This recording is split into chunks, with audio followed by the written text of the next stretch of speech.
The bullet missed Reed Callahan's spine by less than 2 inches, which meant he was alive, which meant someone had failed, and in his world, failure wasn't something you apologized for, it was something you didn't survive long enough to repeat. His SUV went off the highway somewhere outside Whitehall, Montana at 2:47 inches the morning during the kind of storm that doesn't ask permission. It just erases the road and everything on it, and lets God sort out whoever's left by dawn. He didn't remember the impact. He remembered the sound of his father's voice, which was strange, because his father had been dead 4 years. And he remembered the taste of blood in his mouth. And he remembered thinking with the calm, detached clarity of a man who'd been calculating odds his entire life, that this was probably how it ended. Not in a war, not in a courtroom, but alone on a frozen highway, with a bullet wound in his side and a shattered windshield full of snow. He was 36 years old.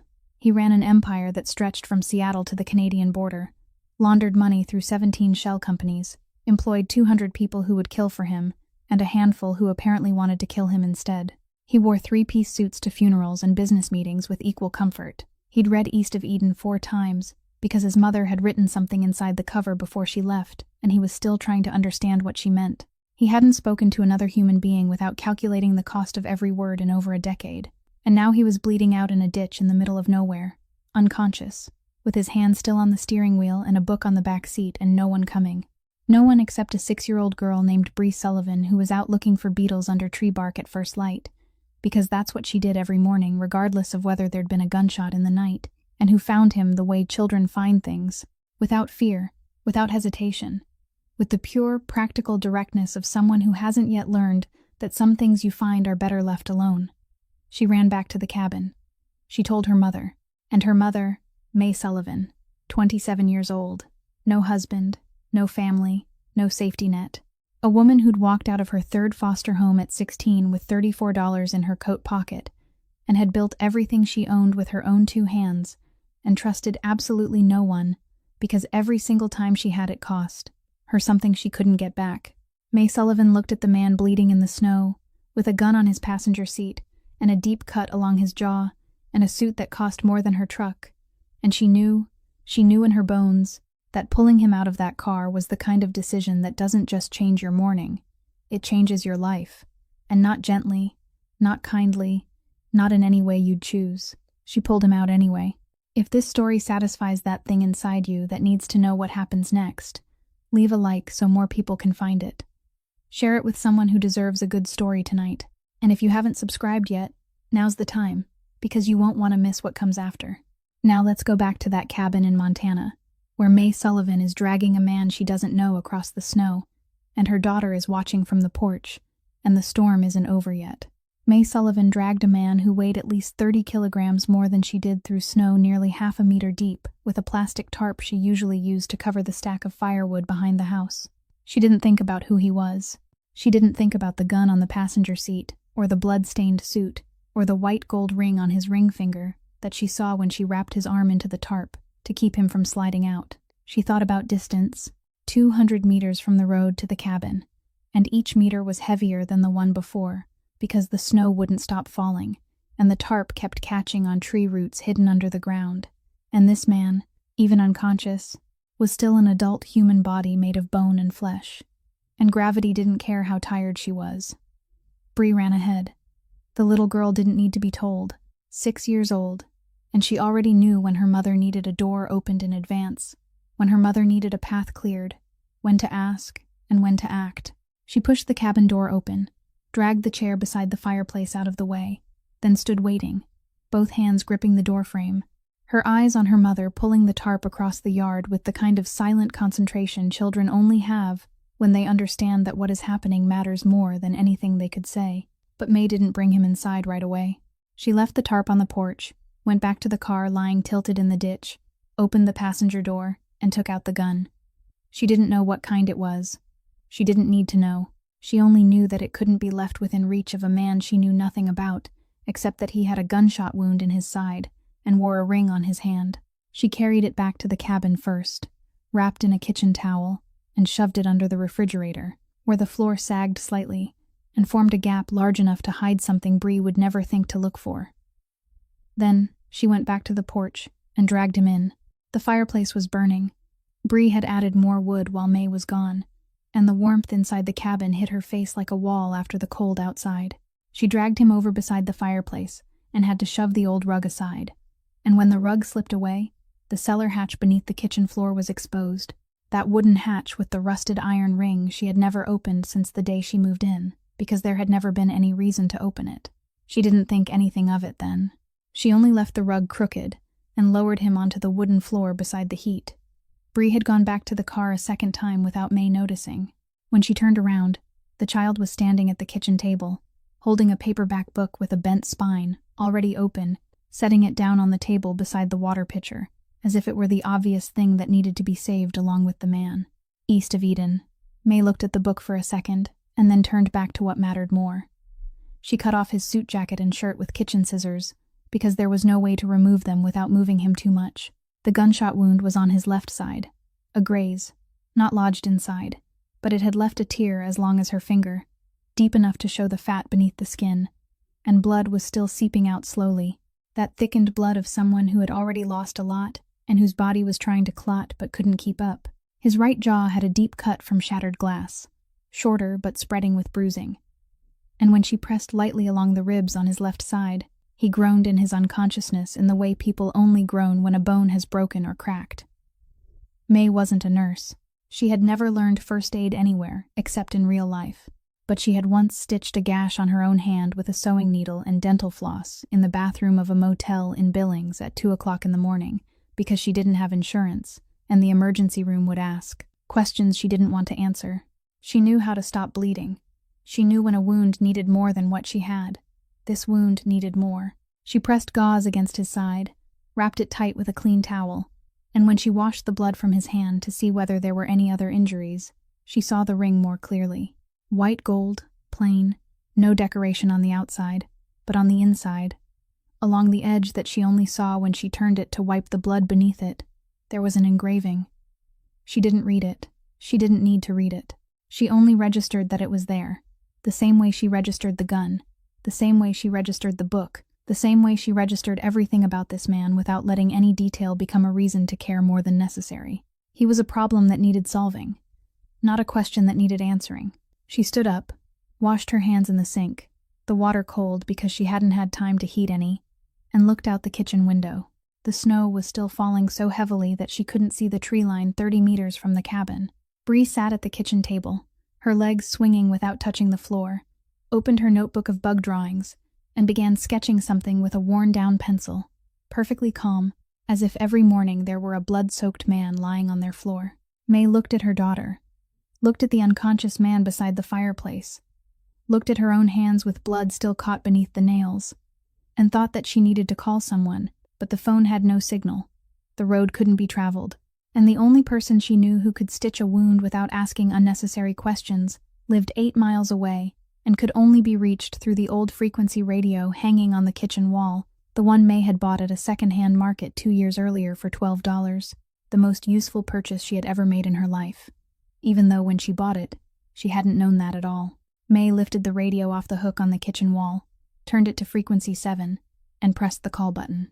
Static crackled through the small speaker for a few seconds before she spoke, brief, without greeting, without a long explanation, only saying that she needed Bonnie to come right away and bring the fullest medical kit she had. The line stayed silent long enough for May to think the signal had been lost. Then Bonnie Pruitt's voice came through, rough and low, the voice of a 45-year-old woman who had gotten up before dawn every day for 20 years as a nurse and was retired now, but still kept the habit because her body wouldn't let her sleep any longer. Bonnie didn't ask what had happened. Bonnie asked one thing only: is he still breathing? And when May said yes, Bonnie said 40 minutes and clicked off. May set the radio down and turned back to the man on the floor. He was still unconscious, his breathing shallow and quick, sweat beginning to bead on his forehead even though the air in the cabin wasn't nearly hot enough for that. Fever, maybe. Or shock. Or both. May replaced the towel that had soaked through with blood with another one, pressed harder, and sat down on the floor beside him with her back against the wall, not because she wanted to be close, but because she needed to keep pressure on the wound, and her hands were beginning to ache. Bree was still sitting at the kitchen table, drawing bugs, every so often lifting her head to look at the man on the floor, then at her mother, then back at the notebook, the cycle repeating itself steadily, as if the child were calming herself with rhythm. 40 minutes later, exactly as promised, the sound of a pickup engine carried through the snowstorm, then the slam of a car door, then the sound of heavy boots on the wooden steps, and Bonnie Pruitt walked in without knocking, carrying a white plastic case that May had seen twice before, once when Bree had burned with a high fever at 3 years old, and once when May had cut her hand splitting firewood last winter. Bonnie didn't look at May first. Bonnie looked at the man on the floor, looked at the blood-stained towel, looked at the pile of cut-off clothes on the floor, the suit, the shirt, good fabric, the kind of fabric neither woman in this room had ever worn. Then Bonnie knelt down and began to work. She worked the way only people who have done something thousands of times can work. Not rushed, not slow, only precise. She cut away the temporary dressing May had made, cleaned the wound at his side with antiseptic, checked the depth with gloved fingertips, confirmed that the bullet had only grazed him, and that there were no metal fragments inside, then began stitching with a surgical needle and thread kit that a retired nurse living in the middle of Montana had no proper reason to own, but Bonnie kept anyway, because Bonnie was the kind of person who always prepared for the things other people hoped would never happen. 12 stitches for the wound at his side, 7 for his jaw. Bonnie wrapped bandages around his rib cage, tight, even, confirmed that at least 2 ribs on the left side were cracked, and said there was nothing to do except bind it and let time handle the rest. She set 3 blister packs of pills on the kitchen table, antibiotics she had taken from her personal supply, the kind she kept in the house because she lived 45 miles from the nearest hospital and winter in Montana doesn't wait for you to drive to a clinic. Then she wrote the dosage on the back of a sheet of paper with a ballpoint pen in the small, neat, clear handwriting of someone used to writing prescriptions, and told May to give them every 8 hours, with food if possible, enough for 7 days. If the wound gets infected before then, call me. Then Bonnie stood up, washed her hands in the sink, dried them with a kitchen towel, and for the first time looked directly at May. Not a passing glance. A straight look, the kind of look 2 women living out in the wild give each other when they know something is not being said. This wasn't an ordinary car accident, Bonnie said. Not a question. Her voice was flat, not accusing, not overly worried, only a fact placed on the table between them like a knife that neither one needed to pick up. May didn't answer.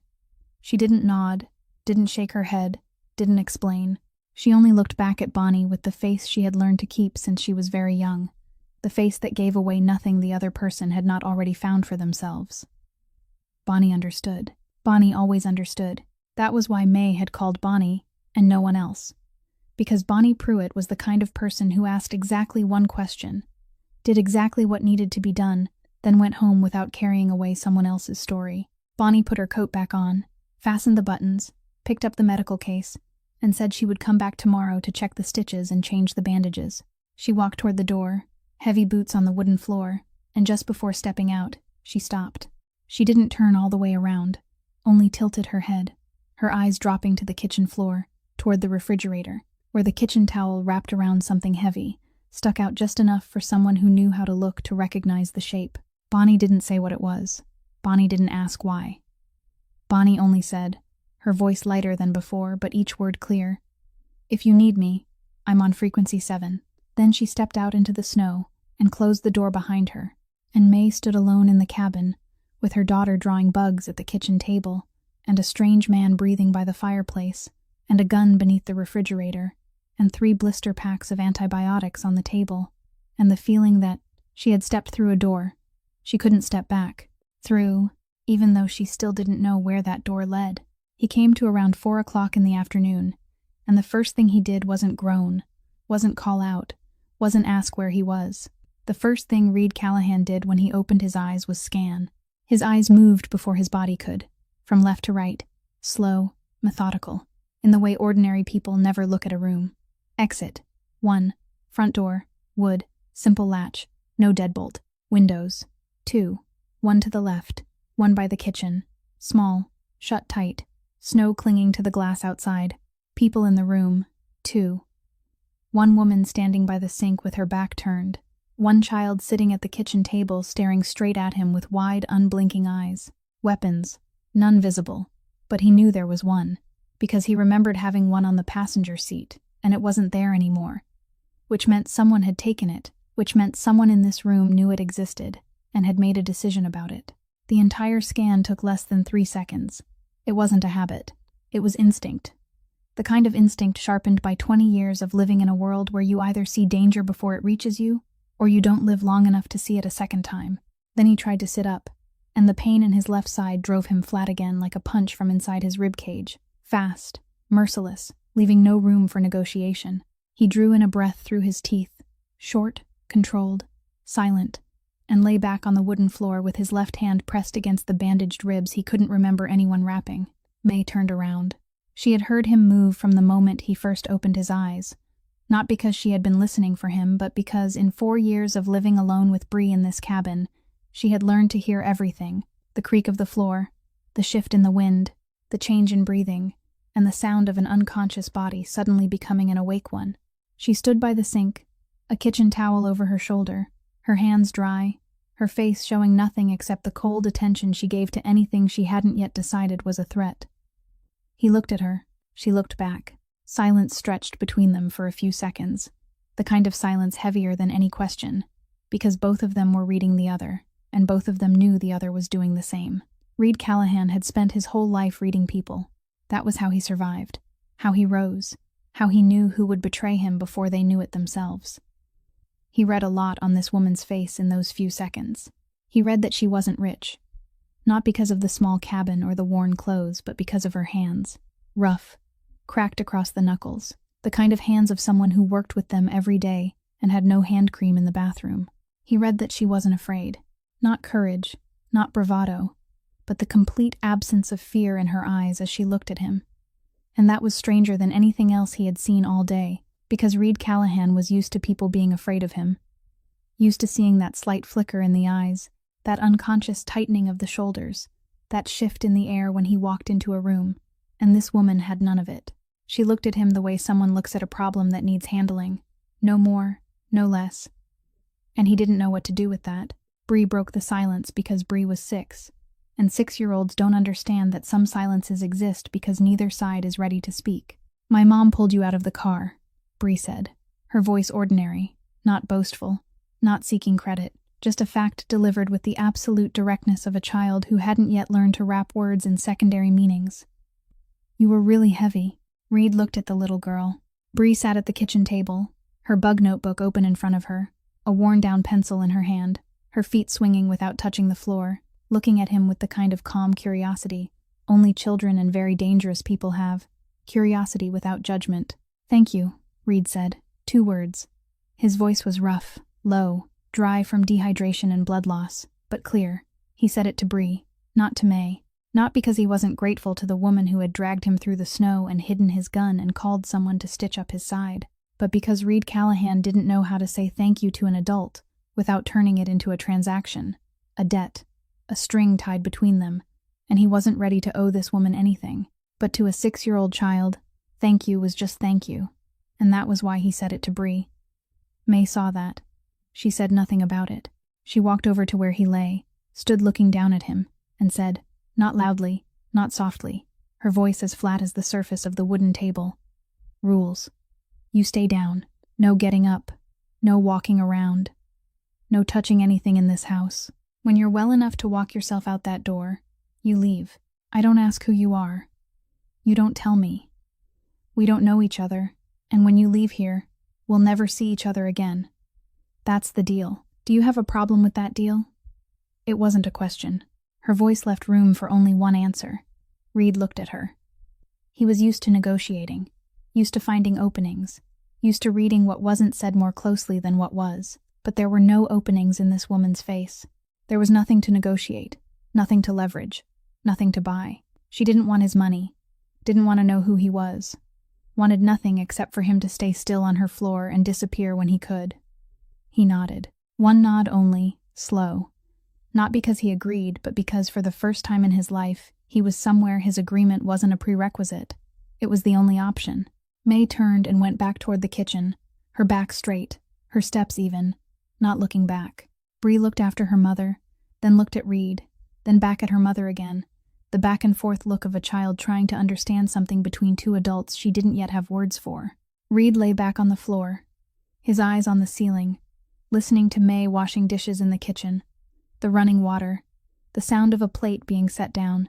Sounds so ordinary, they felt almost unreal to a man who had just been marked for death by order of his own cousin. He thought about that woman, not because she was beautiful or not beautiful, he hadn't had time to notice, but because she wasn't afraid of him. For 20 years, he had entered every room with the knowledge that his presence changed the air, that people adjusted, became more careful, quieter, more watchful. This woman adjusted nothing.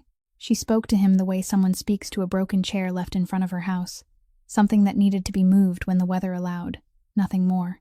And Reed Callahan, the man who made hired killers think twice before sitting across from him, lay on the floor of a cabin in the middle of Montana and realized that what unsettled him most wasn't the gunshot wound in his side, wasn't Paxton, wasn't the loss of control, but the simple fact that a 27-year-old woman with cracked hands and a 6-year-old daughter looked straight into his eyes and saw nothing worth fearing. He didn't know whether that meant she was brave or that he mattered less than he had imagined.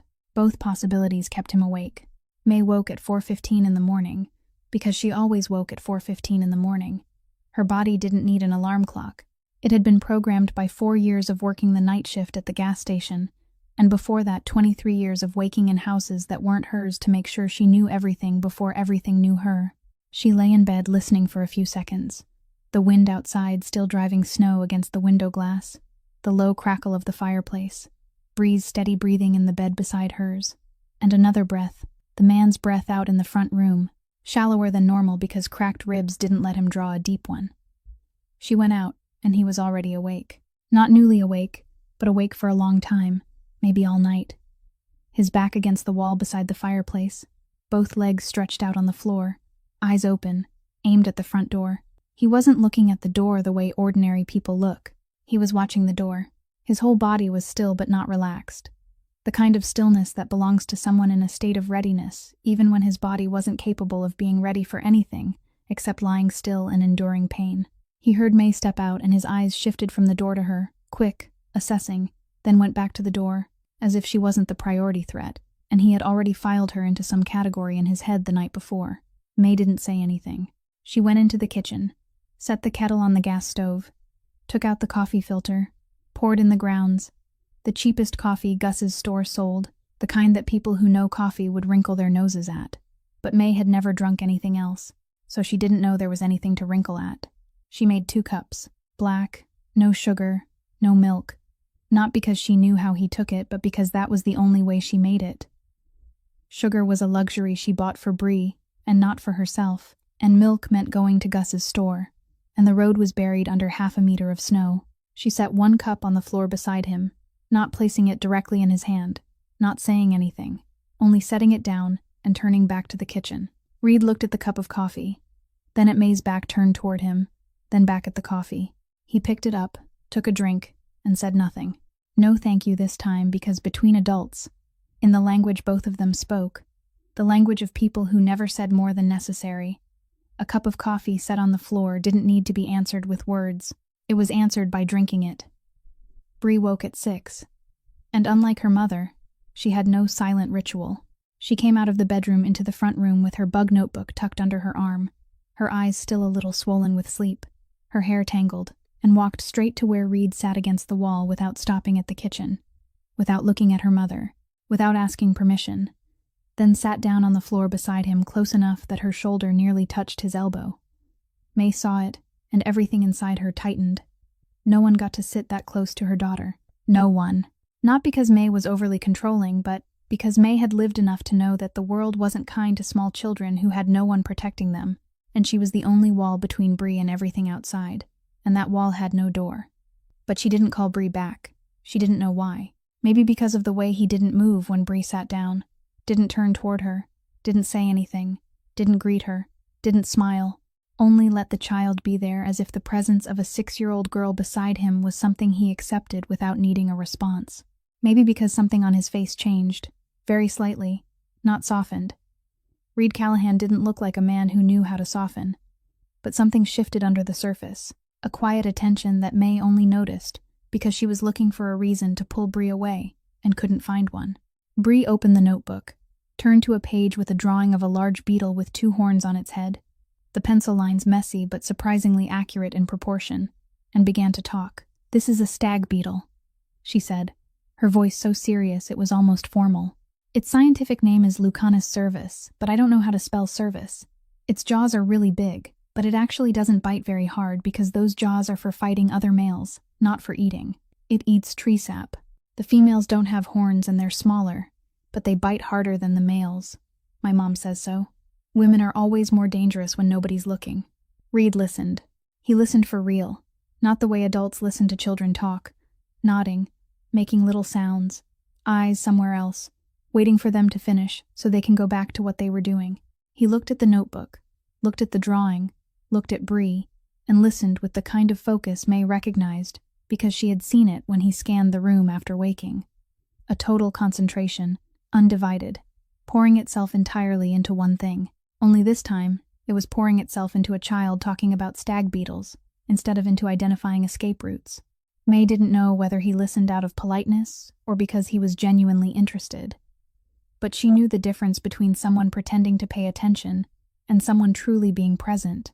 And this man was present, completely, without pretending. In a conversation about stag beetles with a 6-year-old child at 6 in the morning in a cabin in the middle of a snowstorm. And she didn't know what to do with that information. May stood in the kitchen, her left hand holding her coffee cup, her right hand gripping the kitchen knife she hadn't even realized she had picked up, holding it tighter than necessary to peel anything, and she watched her daughter sitting beside a strange man with a gunshot wound in his side and a scar along his jaw talking about beetles as if this were the most ordinary morning of her life. And she thought that this wasn't an ordinary morning. This was the morning when something in this cabin was beginning to change. And she hadn't found a name for it yet, but she could feel it. The way you feel the air pressure change before a storm arrives. Not seen but known. And the knife in her hand was the only way she knew to tell herself that she was still alert, that she was still protecting, that she hadn't let go. It happened sometime around mid-morning, after Bree had said everything she knew about stag beetles, and moved on to drawing a new bug, whose name she didn't know yet, but had found under the maple tree behind the cabin last week. She set down her pencil, looked around the room for something else to do, and her eyes stopped on the book on the kitchen table, the book she had picked up from the back seat of the black car yesterday, and carried inside along with the man, as if the two belonged together. Bree took the book, carried it over to Reed, sat down beside him in the place she seemed to have already decided was hers since that morning, and opened to the first page. Then, she began to read out loud, not smoothly. Bree was 6 years old, and had only been learning to read for a little over a year, so she read slowly, stumbled over long words, mispronounced at least a third of them, and understood absolutely none of what she was reading because East of Eden wasn't a book for a 6-year-old child. It was Steinbeck, heavy and thick and full of sentences that made grown people stop and think. But Bree wasn't reading because she understood. Bree was reading for rhythm. She liked the way the words hooked into each other, liked the way some sentences stretched long and then snapped short, liked the sound a mouth made when it shaped words she didn't yet know the meaning of, and she read with the calm confidence of a child who didn't know what she was doing wrong and therefore had nothing to be embarrassed about. Reed listened. He didn't correct her pronunciation. He didn't explain the hard words. He lay against the wall with his eyes on the book in Bree's hands and listened, and there was something on his face May couldn't read. Not a smile, not sadness, something closer to recognition, as if he were hearing something familiar from a long time ago, and it had returned, not exactly the same, but close enough for him to know it. May was washing dishes when she saw the handwriting. Bree turned to the inside cover and tilted the book toward Reed to point out a word she couldn't read, and the angle of the book turned toward the kitchen, and May saw the line written on the blank page. Handwriting, blue ink, slanted letters. A woman's hand, soft but decisive. For Reed, so you remember there are things worth building, not just breaking. Signed, M. May looked at the sentence long enough to read every word, then she turned back to the sink. She didn't ask who M was. She didn't ask why a man with a bullet wound in his side and a gun in his car was carrying a novel with a note from someone telling him to remember there were things worth building, not just breaking. She didn't ask because the rule she had set last night was clear. No questions, no stories. And May Sullivan kept her word. Always. It was one of the very few things she believed about herself without hesitation. But she remembered. She put that sentence into the same drawer in her mind as the ring with the engraving. the gun under the refrigerator, the way he had scanned the room when he woke up, the way he had thanked Bree without thanking her, all the pieces she collected not out of curiosity but out of instinct, the same kind of instinct that always told her where the nearest exit was in every room she entered. Bree read 2 more pages and then stopped, not because she was bored, but because she remembered something more important than the book. "Do you know, Colonel?" Bree said. And she said the name with the solemn weight children give to creatures they consider their closest friends. "Colonel is Mr. Gus's dog. Mr. Gus lives at the store 2 miles from here. Colonel only has 3 legs because his front right leg is gone. And Mom says that happened before we met Colonel, so I don't know what happened.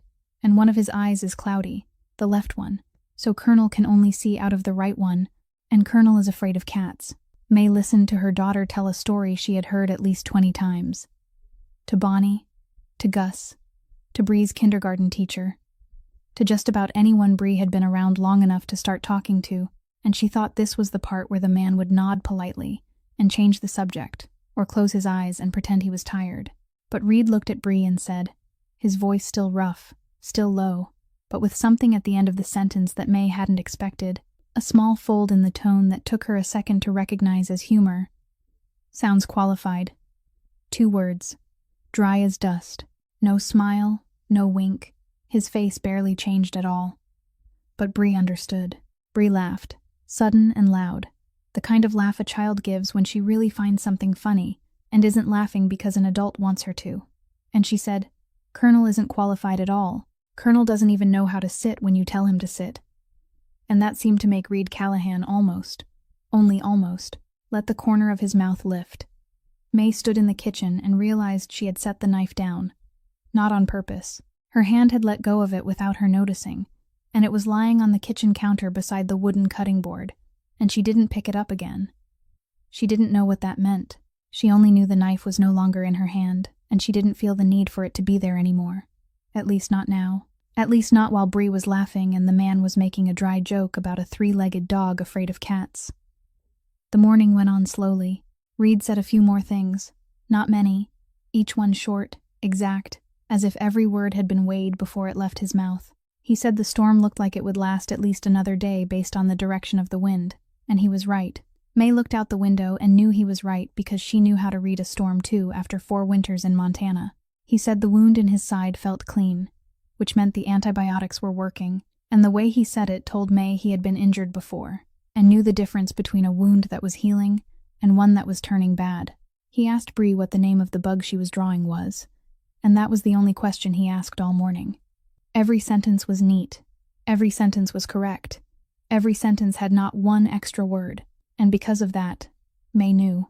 She knew he was lying. Not lying in the sense of saying something false, lying in the sense that every sentence was too perfect, too fitted, too precise in exactly the measure he wanted to show, and not 1 millimeter more. Nobody talks that way unless every sentence has already been edited in the mind before being spoken. And nobody edits every sentence unless there is something behind it they are keeping back. May knew because May lied that way too. She had lied to 4 foster families, lied to social workers, lied to landlords, lied to emergency room doctors, lied to nearly everyone she had ever met using exactly the same method: say little, say what is correct, say nothing unnecessary, and let the spaces between sentences fill themselves with whatever the listener wanted to believe. She recognized that method on his mouth because it was her own method, and there was nothing more unsettling than seeing yourself in a mirror when the mirror was a strange man lying on your floor. She didn't say anything. She picked the knife up again, slowly, naturally, as if she were only getting ready to cut something for lunch. And maybe she was getting ready to cut something for lunch. Or maybe the knife returned to her hand because she had just realized this man was dangerous, not because he had a gun or money or enemies, but because he was like her. And May Sullivan had lived long enough to know there was nothing more dangerous than someone who understood exactly how you operated. It happened in the early afternoon, when the light beyond the windows had shifted from gray to a darker gray, and the snow had slowed enough for the tree line at the edge of the yard to become visible for the first time since the storm began. Bree was asleep in the bedroom, her bug notebook open on the pillow, her pencil rolled onto the floor, and the cabin was quiet in the way it was only quiet when she slept, because Bree was the only person in this house who made sound by choice. May was folding laundry at the kitchen table when she heard the scrape of fabric against wood, and when she turned, she saw Reed Callahan standing. Not fully standing, leaning against the wall with almost all his weight braced on his right shoulder, because the left side couldn't take the pressure, his face whiter than the tablecloth May had been folding, sweat stippling his forehead, and his eyes fixed on the phone in his hand. The phone May had seen in his pocket when she cut off his suit jacket yesterday, but hadn't taken out because it wasn't a gun, and she only cared about the things that could kill her daughter. The phone was dead, the screen black. He looked at it the way a man looks at a rope that has just snapped over a cliff, with the kind of controlled desperation only people used to controlling desperation know how to wear. May said, "I told you not to get up," her voice flat, not angry, only repeating a fact. Reed didn't look up. He said, and every word was clearly chosen with care before he let it out, "There's something in the car I need to get." May didn't answer right away. She looked at him, looked at the way he clung to the wall, as if the wall were the only thing keeping him from collapsing, and she knew he couldn't make it to the car, not because of the snow or the wind, but because 10 more steps, and he would fall, and she would have to drag him up a second time, and she didn't want to drag him up a second time. He knew she knew. So he kept going, still not looking at her, his eyes still on the dead phone. "There's something in the car that if someone else finds first, you'll want it gone." That sentence changed everything, not because of what he said, but because of what he didn't say, because of the space between the words, because of the word if, and the word someone else, and the words you'll want. He didn't say I need it. He said you'll want it. And that meant whatever was in that car wasn't only his problem anymore. It was her problem, and Bree's problem, and this cabin's problem. And he was telling her that without saying it plainly because Reed Callahan never said anything plainly that could be said sideways. May set the shirt she had been folding down on the table, took her coat from the hook beside the door, put on her boots, and stepped outside without another word. The cold wind hit her face, but weaker than yesterday. The storm was slowing, though it still hadn't passed, and she followed the path she herself had made the morning before when she dragged him through the snow, a path now half covered but still lower than the snow around it, enough to let her walk faster than the first time. The SUV was still tipped in the ditch, more thickly buried now, the broken glass gone white, looking like a dead animal being slowly covered over. May opened the back door, having to use force because the hinge had bent in the crash, and searched. It didn't take long. Under the back seat, behind a leather floor mat, there was a bag, brown leather, medium-sized, heavier than it looked. May pulled it out, set it on the snow, and unzipped it. Cash. She saw the cash first because it was on top, stacked in neat bundles, the kind of large bills she had only seen in movies because nobody in Whitehall, Montana used that kind of money, and there was a lot of it. More than May Sullivan had ever seen gathered in one place in all 27 years of her life. More than the total amount she had earned in 4 years of working the night shift at the gas station. And she looked at it for 3 seconds, before looking at the next thing, because May wasn't the kind of person money could freeze. Under the cash was a phone. Small, cheap, the kind of throwaway phone people bought at convenience stores with cash. No contract, no name, no trail. Under the phone was a large envelope, sealed, thick paper, heavy, something inside it more than a single sheet. And at the bottom, lying face down, was a photograph. May turned it over, 2 men shaking hands. One of them wore a white shirt, younger, around 35, a face that looked a little like Reed's but softer, slicker, a smile too wide for eyes that weren't smiling. The other man was older, heavier, with a face May didn't recognize and had no reason to recognize. She looked at the photograph for 5 seconds. She didn't know who either of these men was. She didn't need to know. She only knew that a photograph hidden under a back seat with a pile of cash and a throwaway phone wasn't a family picture. She closed the bag, carried it back to the cabin, set it on the kitchen table in the middle of the half-folded laundry, and looked at Reed Callahan, who had slid back down to the floor, his back against the wall again, his face still white, the sweat still standing on his skin, his eyes on the bag on the table and then on her. "Who are you?" May said it without lifting her voice at the end. It wasn't a question. It was a door she opened even though the rule she had set the night before said that door had to stay shut. And she opened it because the leather bag on her kitchen table had changed the equation, because whatever had put a man with a gunshot wound and a bag of cash into a ditch during a snowstorm was now sitting on the table where her daughter ate breakfast every morning, and May needed to know what it was, not out of curiosity but out of survival. Reed looked at her, and for the first time since waking up, he seemed to be weighing whether or not to tell the truth, not because he was afraid, but because he was calculating what the truth would cost. For him, for her, for the child sleeping in the next room. Then he spoke, slow, spare, each sentence like a line item in a statement. He was letting her read only in the parts he chose. I have enemies. Not outside, inside. My cousin, Paxton Shaw. He looked at the photograph on the table that May had left face up. The man on the left, he said. That's Paxton. Then he stopped. May waited. She didn't push, didn't ask more, only stood at the kitchen table with both arms hanging at her sides and waited, because she knew that people who speak little don't speak faster when they're hurried. They speak less. Reed went on. If they find the car, they'll find the cabin. If they find the cabin, you don't want me here. That sentence hung in the cabin air between the smell of burning wood and cold coffee, and the trace of antiseptic still lingering from when Bonnie stitched his wounds. And May felt the cabin shrink, smaller, the walls closer, the ceiling lower, as if everything she had built over the past 4 years, the one small, safe hiding place she and Bree had just been turned by one sentence from a stranger into something else entirely. Not a refuge anymore, a target. Bree woke at exactly that moment, came out of the bedroom, her hair tangled, her eyes narrowed against the light, and stopped in the doorway to the front room when she saw the open bag on the table. She looked at the money. She looked at her mother's face. She looked at Reed on the floor. She didn't ask. She walked to the kitchen table, pulled out a chair, sat down, opened her bug notebook, and began to draw. The pencil moved over the paper steadily, slowly, careful lines from a child concentrating completely on each mark, and May realized that this was how her daughter handled the world when the world became too large and too complicated and too frightening to understand. She drew bugs. She always drew bugs, because bugs had rules, had names, had families, had classifications, and the world of bugs never had strange men lying on the floor, or bags of money on the kitchen table, or a mother standing in the middle of the room with a face Bree had never seen before.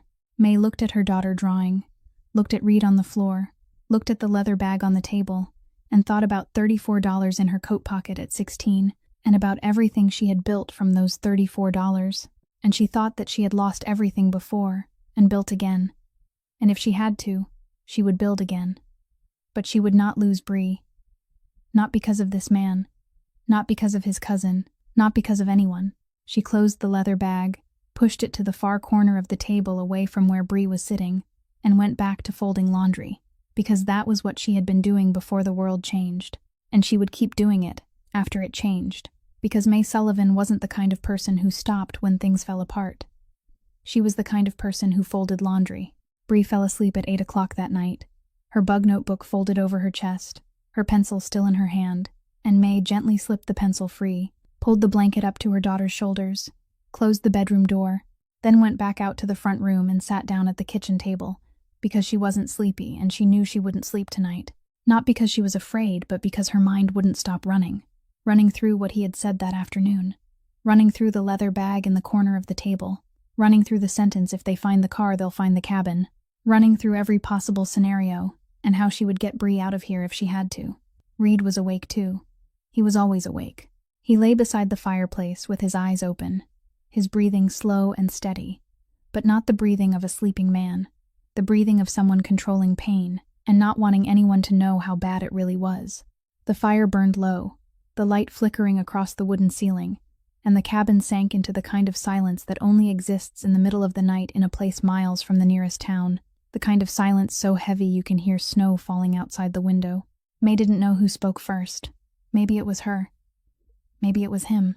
But at some point between 10 o'clock and midnight, silence became words. Not suddenly, not because someone decided to talk, but because the night did what the night always does to people who are awake inside the dark. It lowered the wall one brick at a time, until the distance between two people was no longer wide enough to hold silence any longer. "Why don't you call the police?" May said, not looking at him, her eyes on the glass of water on the table, her voice low, not quite a whisper but close, enough that it wouldn't carry through the bedroom door where Bree was sleeping. That question had been inside her since the afternoon, since the moment he said the name Paxton Shaw and said if they find the cabin, because the logical answer to every problem belonging to a man being hunted by his own cousin was to call the police and let the law handle it. And the fact that he hadn't done that meant either he couldn't or he wouldn't. And both possibilities told May more than anything he had volunteered on his own. Reed stayed quiet long enough that May thought he wouldn't answer. Then he said, his voice rough, low, the ceiling in here low enough that his voice sounded as if he were right beside her, even though he lay 3 meters away. Because 3 of them work for Paxton. 6 words, no further explanation. He didn't say 3 who, 3 where, 3 names. Just 6 words and let the empty space speak for itself. May didn't ask anything else. She didn't need to. She had grown up in Montana's foster care system. She knew exactly what it felt like when the people being paid to protect you were the very people you needed protection from. She knew what it felt like when the system wasn't a safety net but a trap. And she knew that when 3 police officers worked for your enemy, the police weren't the solution, they were the problem. She knew that not because she had reasoned it out, but because she had lived it, and that knowledge sat still in her stomach like a stone she had swallowed long ago and never spat back out. Silence returned, longer this time, but different, a little lighter, as if the fact that she didn't ask another question had told him she understood, without needing it explained. And he realized that, and it shifted something between them that both of them felt, but neither one named. Then Reed asked. The first time he had asked her anything that wasn't about the wound, or the car, or the bag. "Why do you live here?"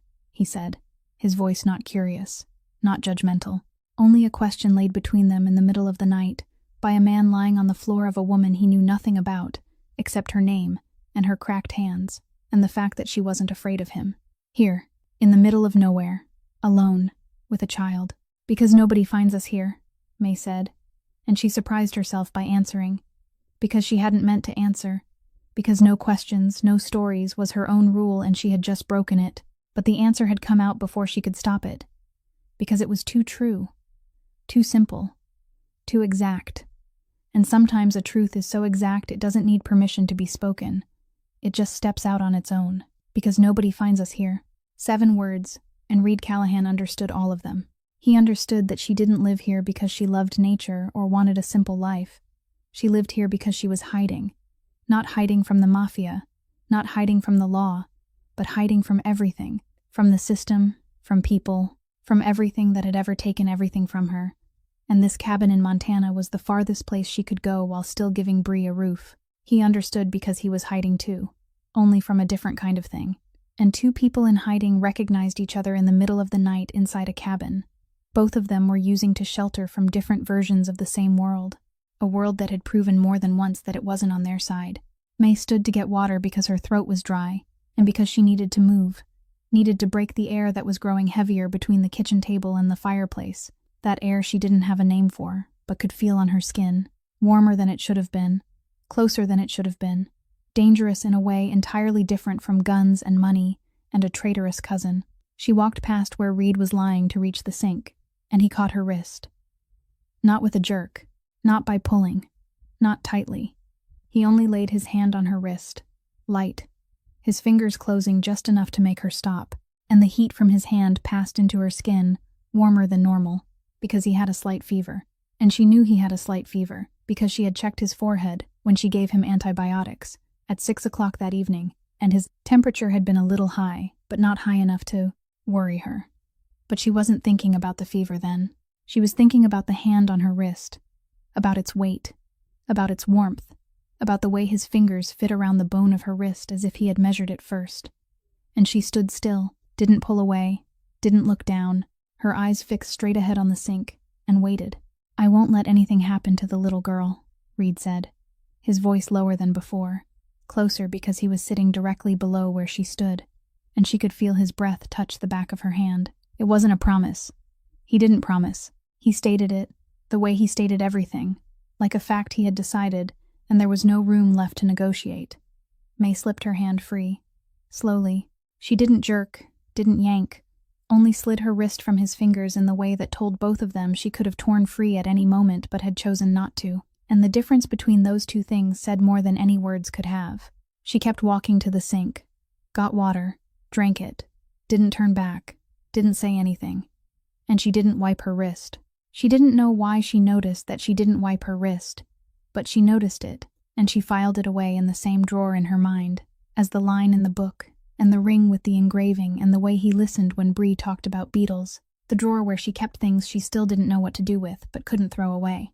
May lay in bed beside Bree, her eyes open to the dark ceiling, and her wrist was still warm where he had touched it, even though more than an hour had passed since she had slipped her hand free and gone into the bedroom and shut the door. And she hated that she was still thinking about it, hated that her body remembered the light touch of a strange man, as if it were something worth remembering when her mind knew perfectly well that there was nothing worth remembering here, except danger. But her mind wouldn't stop at her wrist. It ran backward, farther, deeper, toward the things she had buried carefully and rarely dug up. But tonight, for some reason, they rose on their own, layer by layer, like things buried under snow when the snow begins to melt. The third foster home. That was the place that taught May the most, though not in any way any child should ever be taught. The Thornton family on the outskirts of Billings. A house that looked respectable from the outside. White paint, wooden fence, pickup truck in the drive. The kind of house a social worker could glance at from the car window and mark approved without ever stepping out. The foster father was named Gerald Thornton, and the first thing May learned about him didn't come from his words, but from the lock on the kitchen cabinet. A number lock, 4 digits, and he was the only one who knew the code. And every meal was a transaction he controlled. How many slices of bread? How many spoonfuls of peanut butter? How many grams of cheese? All of it, measured, distributed, recorded in a small notebook he kept in the locked drawer of his desk. Not because he was poor. The Thorntons received foster payments for 3 children, and he also worked as a plumber, so money wasn't scarce. It was because he liked control, liked watching a 14-year-old child stand in front of a locked kitchen cabinet and know that the only power in this house lived inside 4 digits that child would never be allowed to know. May learned to count calories in that house, not from books or the internet, but from hunger, counting every calorie in every meal Gerald Thornton handed out so she could figure out whether she had enough energy to survive the day, counting how many calories were in 2 slices of white bread, how many in a tablespoon of peanut butter, how many in half a glass of milk. And when the total wasn't enough, she learned to walk more slowly to save energy, to sleep more so her body wouldn't burn calories, and to hide food when she could, a granola bar in her sleeve, an apple in her school bag. Survival skills no child should ever need, but May knew them, because May had no other choice.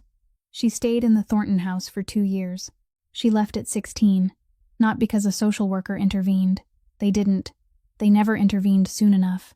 But because one February night, May woke at 3 o'clock in the morning, stuffed everything she owned into a torn nylon backpack, counted the money she had hidden inside the lining of her shoe for 4 months, $34, all in small bills, and walked out the back door while the whole house slept. She walked 7 miles to the Greyhound station and bought a ticket to Whitehall, because that was the farthest place $34 could take her. Everything May Sullivan had now. The cabin, the job, Bree, the calloused hands, the ability to survive anything. All of it had begun with those $34. Not a foundation, not startup money, but the line between staying and dying slowly in a house with a locked kitchen cabinet, and May had chosen to go, and she had built everything from ashes. Alone, 1 brick at a time. No one helped. No one asked her what she needed. And now, in the middle of the night, she lay in bed beside her daughter and thought about the man out in the front room, the man with the gun and the money and the scar and the book his mother had left him before she walked away. And she realized with a cold clarity that made her want to shut her eyes tight that they were alike. Not alike in circumstance. His circumstance was an empire, and hers had been $34. The difference between them so wide it was almost absurd, but alike in the way that both of them had built everything alone out of ruins other people had left behind. Both of them had trusted the wrong person exactly once, and decided never to repeat that mistake. Both of them lived by controlling everything around them, because losing control was the thing that had almost killed them. And both of them were lying awake in the same cabin in the middle of the night, for reasons more similar than either of them wanted to admit. May closed her eyes. She tried to sleep, and through the thin wall between the bedroom and the front room, she heard Reed's voice, not speaking to anyone, not talking in his sleep, but whispering, very softly, almost too softly to hear if the cabin hadn't been so quiet that she could hear even the snow touching the window glass. I should have seen it. Then again, I should have seen it. The voice of a man who had spent his whole life reading people, calculating every move, controlling every variable, and had missed the one variable that could kill him, the man he called family. May lay still, listening, and didn't open her eyes, and she thought that was the worst thing about being betrayed by someone you trusted. Not the pain, not the anger, but the question afterward, the question that repeats itself at 3 o'clock in the morning when no one is listening. I should have seen it. I should have known. And you never find an answer because the answer doesn't matter. Only the question remains, forever. And May knew that because she had her own version of that question, not about a cousin or the Mafia, but about her birth mother, about her foster father, about every person who had promised to stay and then didn't, and she had stopped asking a long time ago. But the question was still there, lying quiet at the bottom like a stone in her stomach. And tonight it felt heavier than usual, because someone in the next room was asking the same question too. On the morning of the third day, May woke before dawn as always, looked out the window, and saw that the snow was still falling, but more slowly, the wind weaker, the horizon beginning to separate from the sky, instead of melting into one blank white mass, the way it had 2 days earlier. And she knew the storm was easing even though it wasn't over.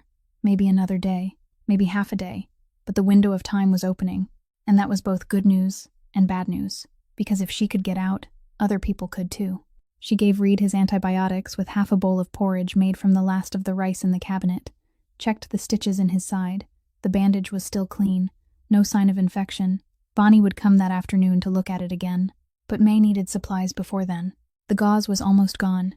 The hydrogen peroxide was down to the bottom of the bottle, and the kitchen cabinet was thinning faster than usual, because she was feeding one full-grown man with stores meant for a mother and child.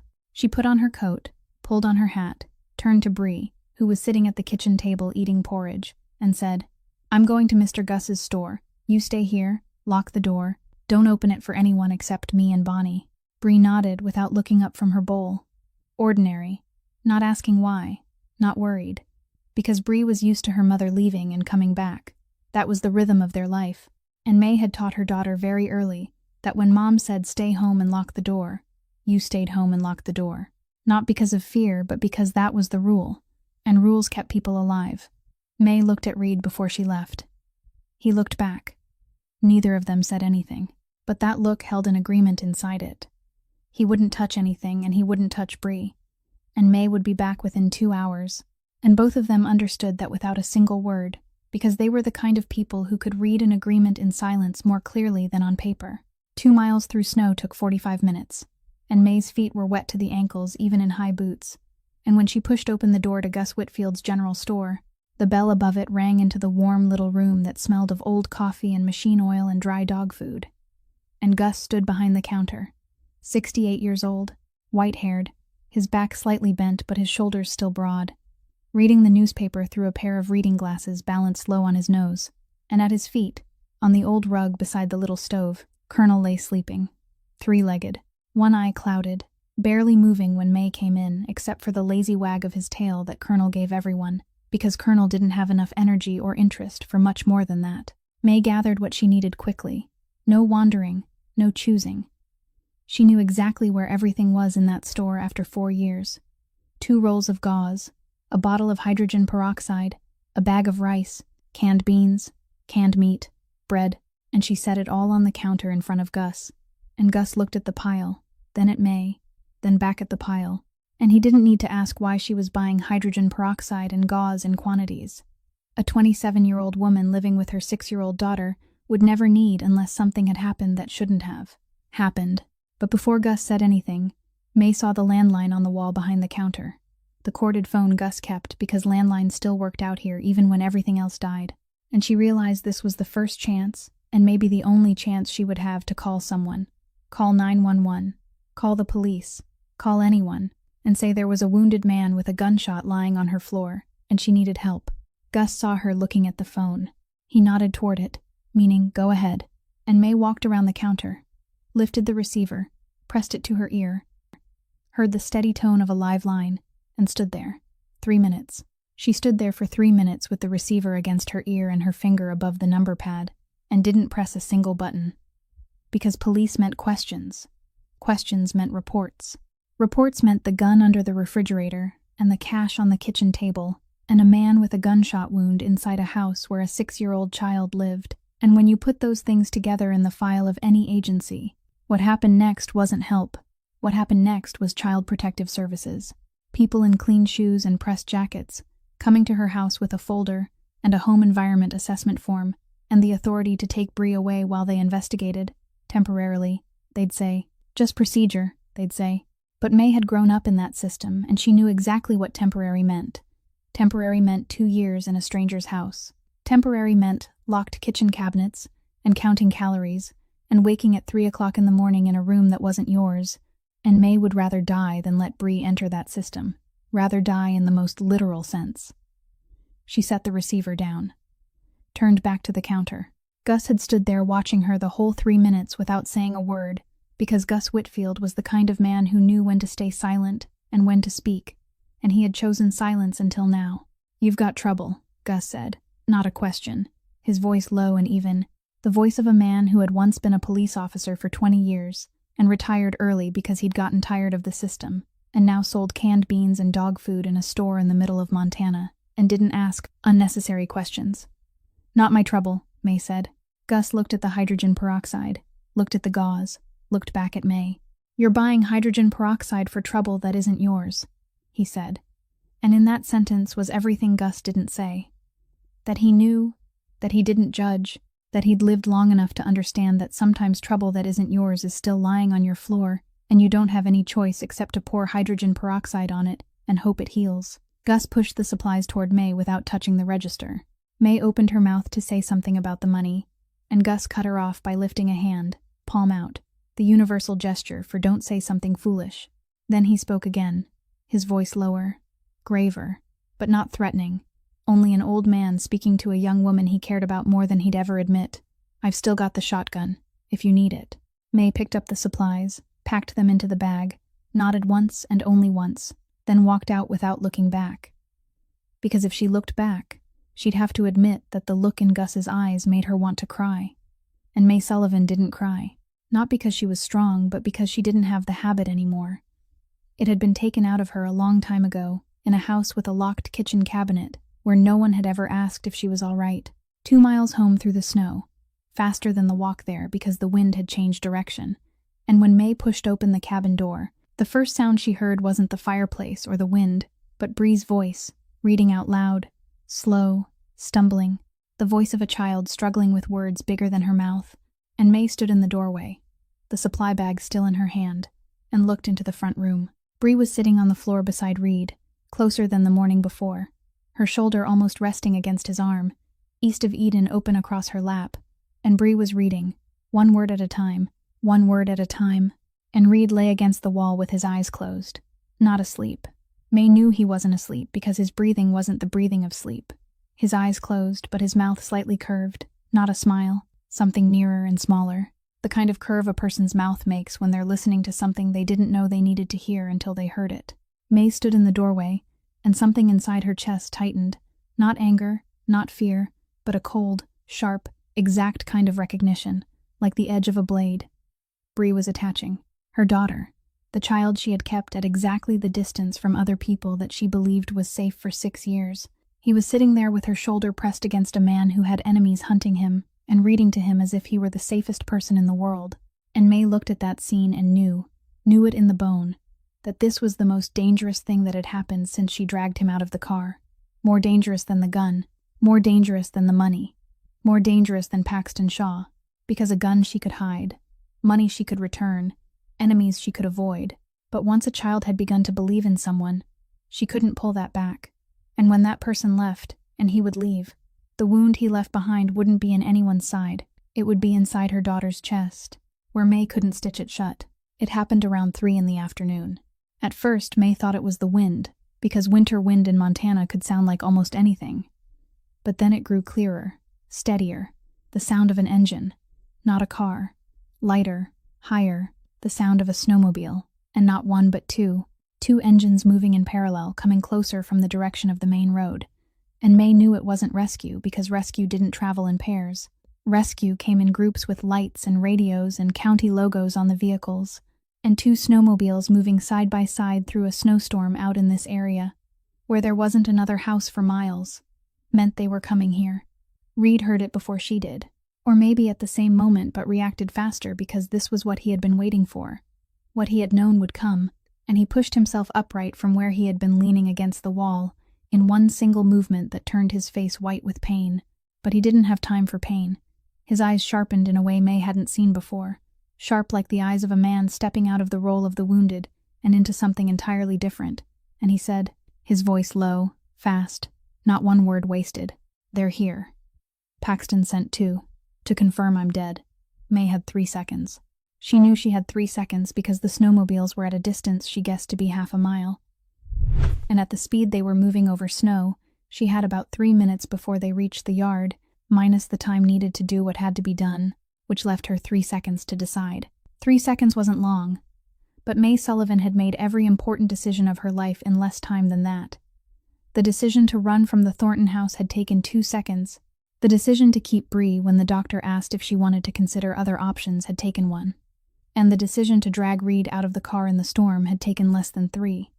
So 3 seconds was enough. "Cellar," May said. She went straight to the rug that had been crooked ever since the first day when she dragged Reed into the cabin, pulled it all the way aside, and the cellar hatch was exposed. The wooden hatch with the rusted iron ring she had seen that first day and thought nothing of. And now she thought of it. Now it was the only thing she thought of. She pulled the ring, the hatch opened, and below was a small dark space, about 1.5 meters deep, dirt floor, no light, no ventilation, enough room for one man to lie down if he could stand darkness and tightness and pain. Reed didn't need to be told twice. He took the leather bag from the corner of the table, where May had left it, and lowered himself into the cellar with one hand, because the other was pressed against his side, which had started bleeding again through the bandage, because sitting up so fast had probably torn at least 1 stitch loose. And he lay down on the dark dirt floor without a word, his eyes looking up at May standing over the opening and looking down at him. And in the firelight rising across his face, May saw something she hadn't expected. Not fear. Reed Callahan didn't look like a man who knew fear, but trust. Complete. Absolute. He was placing his life in the hands of a woman he had known for 2 days, and he did it without hesitation. And May didn't know whether she deserved that kind of trust, but she shut the hatch, pulled the rug back over it, and turned toward the bedroom. Bree was standing in the doorway, eyes wide, bug notebook in her hands. Silent. She had heard the snowmobiles and heard her mother's voice, and heard the hatch open, and she didn't ask anything, because Bree Sullivan was 6 years old, but had already learned that when Mom moved fast and spoke short, you didn't ask, you obeyed. "Into the room, shut the door, get on the bed, don't come out until I call you," May said. And Bree went in and shut the door, and May heard the bed creak softly as her daughter climbed onto it, and May turned back toward the front room, with an expression that took her 1 second to arrange. An ordinary expression, the face of a woman having an ordinary afternoon in a cabin in the middle of a snowstorm. She sat down at the kitchen table, took a ball of yarn and a pair of knitting needles from the basket beside the chair. The knitting she worked on every night after Bree fell asleep, not because she liked knitting, but because yarn was cheap, and Bree needed a new scarf, and May didn't have the money to buy one, and she began to knit, slow, steady, calm, as if nothing in the world mattered more than a single stitch. And when the snowmobiles shut off outside in the yard, when the sound of heavy boots came across the snow toward the wooden steps, when the knock came at the door, 3 knocks, even, unhurried, the kind of knock that belonged to men who knew the person inside had no choice but to open it. May set down the needles, stood, and went to the door, and opened it with the face of a poor single mother, living in the middle of nowhere. A little afraid, because strangers were knocking in the middle of a storm, and that wasn't a false face, it was her real one. She had only stripped away the part that wasn't afraid, the dangerous part, the part that had hidden a gun under the refrigerator, and dragged a man through the snow and stood for 3 minutes beside a telephone without calling because she knew the system wasn't her friend. She stripped all those parts away, and kept only the part the 2 men outside wanted to see. 2 men. The one in front was tall, broad, with a smooth, blank face, the kind of face paid to show nothing, heavy coat, hands in his pockets. The one behind him was smaller, leaner, his eyes moving quickly, sweeping over May and then sweeping over the space behind her inside the cabin, the kind of sweep May recognized at once, because she had seen Reed do the same thing when he woke up, and the recognition turned her stomach cold. but her face didn't change. "Hello, ma'am," the man in front said, his voice polite enough to sound false. "We're looking for a missing vehicle on the road. The driver may be injured, may be dangerous. Have you seen anything unusual in the last few days?" May stood in the doorway, one hand on the frame, not inviting them in, not shutting the door, just standing on the line between open enough to be polite and closed enough to make herself clear. "I haven't gone outside in the storm," she said, her voice smaller than usual, trembling a little, not a real tremble, but one she placed there because a woman living alone with a small child would tremble a little when two strange men knocked in the middle of a winter afternoon. And if she didn't, that would be the strange thing. "My daughter's only 6. We've been inside the whole time." The man in back, the one with the fast-moving eyes, looked over May's shoulder into the cabin, and his eyes stopped at the kitchen table. And May knew exactly what he was seeing before she even turned her head, because she remembered, with a flash of cold through her whole body, that she had forgotten to wash the second coffee cup. 2 cups on the table, one for her, one for Reed, from that morning. And she had forgotten because she had been busy buying supplies at Gus's store, and when she came home she had been distracted by Bree reading to Reed. And now those 2 cups sat on the kitchen table like silent witnesses she couldn't silence. "You live alone," the man in back said. Not a question, his voice flat, his eyes still on the 2 cups. May didn't look in the direction of his gaze because following it would be admitting the cups meant something. And she said, her voice still lightly trembling, still in character, "My daughter's 6. She drinks hot cocoa." The lie came out smooth, quick, without a catch. And it was the best lie May had ever told, because it was almost true. Bree did drink hot cocoa sometimes. Just not this morning and not from that cup, but these 2 men didn't know that. And May said it with enough natural exhaustion of a single mother explaining something dull that the listener wouldn't want to keep asking. The man in front nodded, thanked her, apologized for disturbing her, said if she saw anything to call the county sheriff's office, and he turned away, and the man behind him turned away too, and they walked back across the yard, climbed onto the snowmobiles, started the engines, and the sound carried away, and May stood in the doorway watching them until they disappeared into the snow. But just before they vanished completely, the man in back, the one with the fast-moving eyes, looked back. Only once. Quick, he looked at the cabin, then turned away. May shut the door, dropped the latch, stood with her back against the door, both hands hanging at her sides, closed her eyes, and breathed out for the first time since the knocking had started. She knew. She knew with the kind of certainty that needed no proof, only instinct, that the man in back would return. Not today, maybe not tomorrow, but he would return, because of the 2 coffee cups, because that was the only mistake she had made, and for a man like him, one mistake was enough. Reed came up from the cellar with blood seeping through the bandage on his left side, and dirt from the floor clinging to the back of his shirt, and the face of a man who had just lain in darkness, listening to the boots of the men hunting. Him passed directly over his head, and he said nothing about it, didn't ask what they had said. Didn't ask whether they had believed her. He only looked at May, and May looked back. And between them, there was the understanding that both of them already knew the answer to those questions without asking. Bonnie arrived at 5 o'clock as promised, stitched the torn seam back up, changed the dressing, checked his fever, said little, watched a great deal, and left before full dark without asking about the 2 snowmobile tracks in the snow outside the yard that she had certainly seen. Bree ate dinner, took her bath, and fell asleep at 8. Her bug notebook on the pillow as it was every night. And when the bedroom door closed and the cabin sank into the heavy silence of the 3rd night, Reed said, "I need to show you something." And he opened the leather bag and took out the sealed envelope. May had seen the day before, but had not opened, because it wasn't hers. And her rule was no questions, no stories, even though that rule had now shattered into more pieces than she wanted to admit. He tore the envelope open with his thumb, carefully, as if what was inside was worth more than the envelope could hold, and emptied the contents onto the kitchen table. May looked. Papers, many of them, printed and handwritten, arranged in groups with paper clips. Photographs, 5 or 6, printed on ordinary paper, grainy, taken from a distance, taken in secret. 2 men shaking hands in a parking lot, a white van with no plates parked beside a warehouse, a table in a restaurant with 3 men sitting there, none of them familiar to May except Paxton Shaw in the middle, that smile too wide. The same smile she had already seen in the photograph from the leather bag.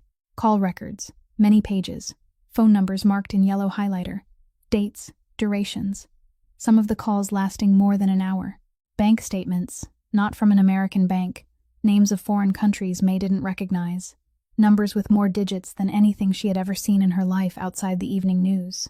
And finally, at the very bottom, a single sheet of paper, handwritten, small, crowded, as if it had been written across many nights, by a man trying to press everything he knew into one page. May didn't read all of it. She didn't need to. She had spent 20 years reading papers, lease agreements, job applications, foster care forms, Bree's birth certificate, every piece of paper a lesson in how systems worked and who they served, and she looked at the pile on the table and understood its nature, even without understanding every detail. This was evidence. This was 4 years of one man's life compressed into an envelope. Reed sat across from her at the kitchen table, the first time he had sat in a chair instead of lying on the floor, and he began to speak. Not in the way people tell stories, not in the way people confide, but in the way people report, one fact at a time, exact, brief, as if he were presenting testimony before a trial he knew would never take place. Paxton Shaw, his cousin, the son of his father's sister, had conspired with the Vega Cartel, a drug organization operating along the Montana and Canada border, to seize control of the Callahan Empire. The call records were between Paxton and Vega's contact. The bank statements were money moving from Vega into the offshore accounts Paxton had opened under a false identity. The photographs were transactions Reed had paid someone to follow for 2 years and capture. And the handwritten page at the bottom was the most important thing. The timeline Reed had assembled across 4 years. Every date, every event, every connection, all of it leading back to one night 4 years earlier when his father, Frank Callahan, died at the dinner table in his own home, poisoned, and the medical examiner ruled it natural causes, because Frank was 63 and had a history of heart trouble, and no one asked for a second autopsy, because no one suspected anything, no one except Reed, who had sat beside his father's hospital bed and watched him die, and hadn't cried, not because he wasn't in pain, but because he had chosen to count instead of cry. Count who benefited when Frank died. Count who had access to Frank's food that night. Count who changed their behavior in the week before the funeral. Who made more calls than usual. Who met with whom. Who went where. He counted for 4 years, Reed said, his voice neither shaking nor rising nor dropping below normal. So flat it was almost frightening because it told May he had told this story to himself thousands of times, until every emotion had been worn away and only the facts remained. 4 years he had counted, and in the end every number led back to the same name. Paxton, his cousin, the boy he had grown up with, played with as a child, sat beside every year at Thanksgiving. Paxton had killed his father to take the empire his father had built, and when that wasn't fast enough because Reed was still standing in the way, Paxton had sold him to the Vega Cartel to clear the road completely. Reed stopped talking. The silence in the cabin was heavier than at any time in the last 3 days. Heavier even than the silence in the night when he had held her wrist, because this was the kind of silence that comes after someone opens a door that can't be shut again. May looked at the papers on the table, then looked at Reed, and she thought about his father, a man whose face she had never known, a man who built an empire out of blood and dirty money, and she didn't pity him. She had no reason to pity a mafia boss who died at his own dinner table. But she understood something Reed hadn't said aloud, though it was there in every page on that table, in the 4 years of counting, in the way he said my father would never leave me, the only 5 words in his entire cold report that weren't flat, 5 words carrying a different weight, and May understood, because she knew exactly the value of a person who doesn't leave in a world where everyone leaves. She knew because she had never had that person. Then she looked at East of Eden on the table beside the papers, and she thought about the line inside the cover, the letter M, and she didn't ask, but Reed followed her eyes and knew what she was thinking because he read people, and she was the only person in the last 2 days he hadn't been able to read completely. But this time she had let enough show. My mother, Reed said, and his voice changed for the first time. Not much, only half a tone, but enough for May to hear it. She left when I was 10. That's the only thing she left. A book and a line telling him to remember there were things worth building, not just breaking. Written by a woman who had left her son behind with a mafia boss and walked away without ever coming back. And Reed had read that book 4 times and was still trying to understand what she had meant. And May thought that maybe she hadn't meant anything except goodbye. But she didn't say that because there are truths too cruel to speak even when they're true. She understood. She understood not through logic but through bone. Because she had her own version of that story too. Not a book and a line, but $34 in the back door at 3 a.m. The only things she carried when she left the place that had tried to kill her slowly. And both of them had built their lives from something small, another person left behind. A book. $34. And both of them knew that small thing wasn't a gift. It was a scar. Reed spoke again, and his voice went flat once more, went controlled once more, as if the half-softened tone from a moment ago had been a mistake, and he was correcting it. You deserve to know why you shouldn't have saved me. May looked at him, looked at the papers, looked at the book, looked back at him, and she said, not loud, not soft, in her own voice, not performed, not held back, not shaking, too late. 2 words, and inside those 2 words was everything May Sullivan didn't say. That she had dragged him out of the car, hidden the gun, called Bonnie, lied to the 2 men on the snowmobiles, hidden him beneath her floor, and couldn't take any of it back, not because she didn't want to, but because May Sullivan wasn't the kind of person who did something halfway and then stopped.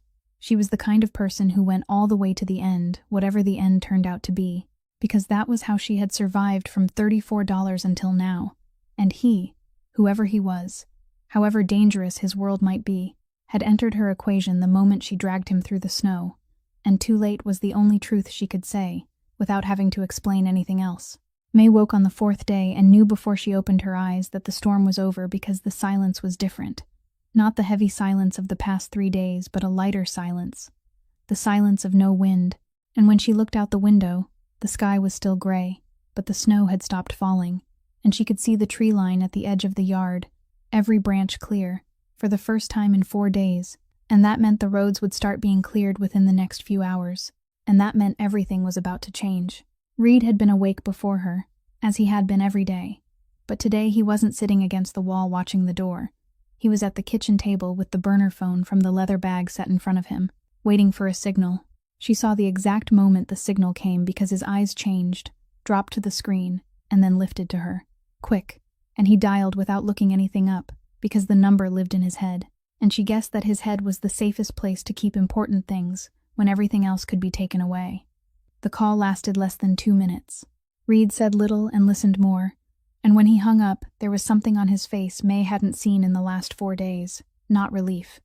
Reed Callahan didn't look like a man who knew relief, but confirmation, the face of someone who had just learned that one piece was still alive on the board when he had thought it was gone. Finn, he said, the name he had whispered half-conscious on the first day when May dragged him through the snow. Alive. Safe house in Great Falls. Sending people to pick me up. 6 hours. May stood at the sink with a coffee cup in her hand, and she calculated. 6 hours. Great Falls was about 3 hours from Whitehall in normal road conditions, maybe 4 or 5 in snow. Finn's people would need 6 hours to get here or to reach a meeting point somewhere in between, and 6 hours was time May didn't have, because in her gut, her instinct, the thing that had kept her alive since she was 16 with $34, was telling her that the lean man with the quick scanning eyes on the snowmobile yesterday would come back before 6 hours were up. She had no proof. She didn't need proof.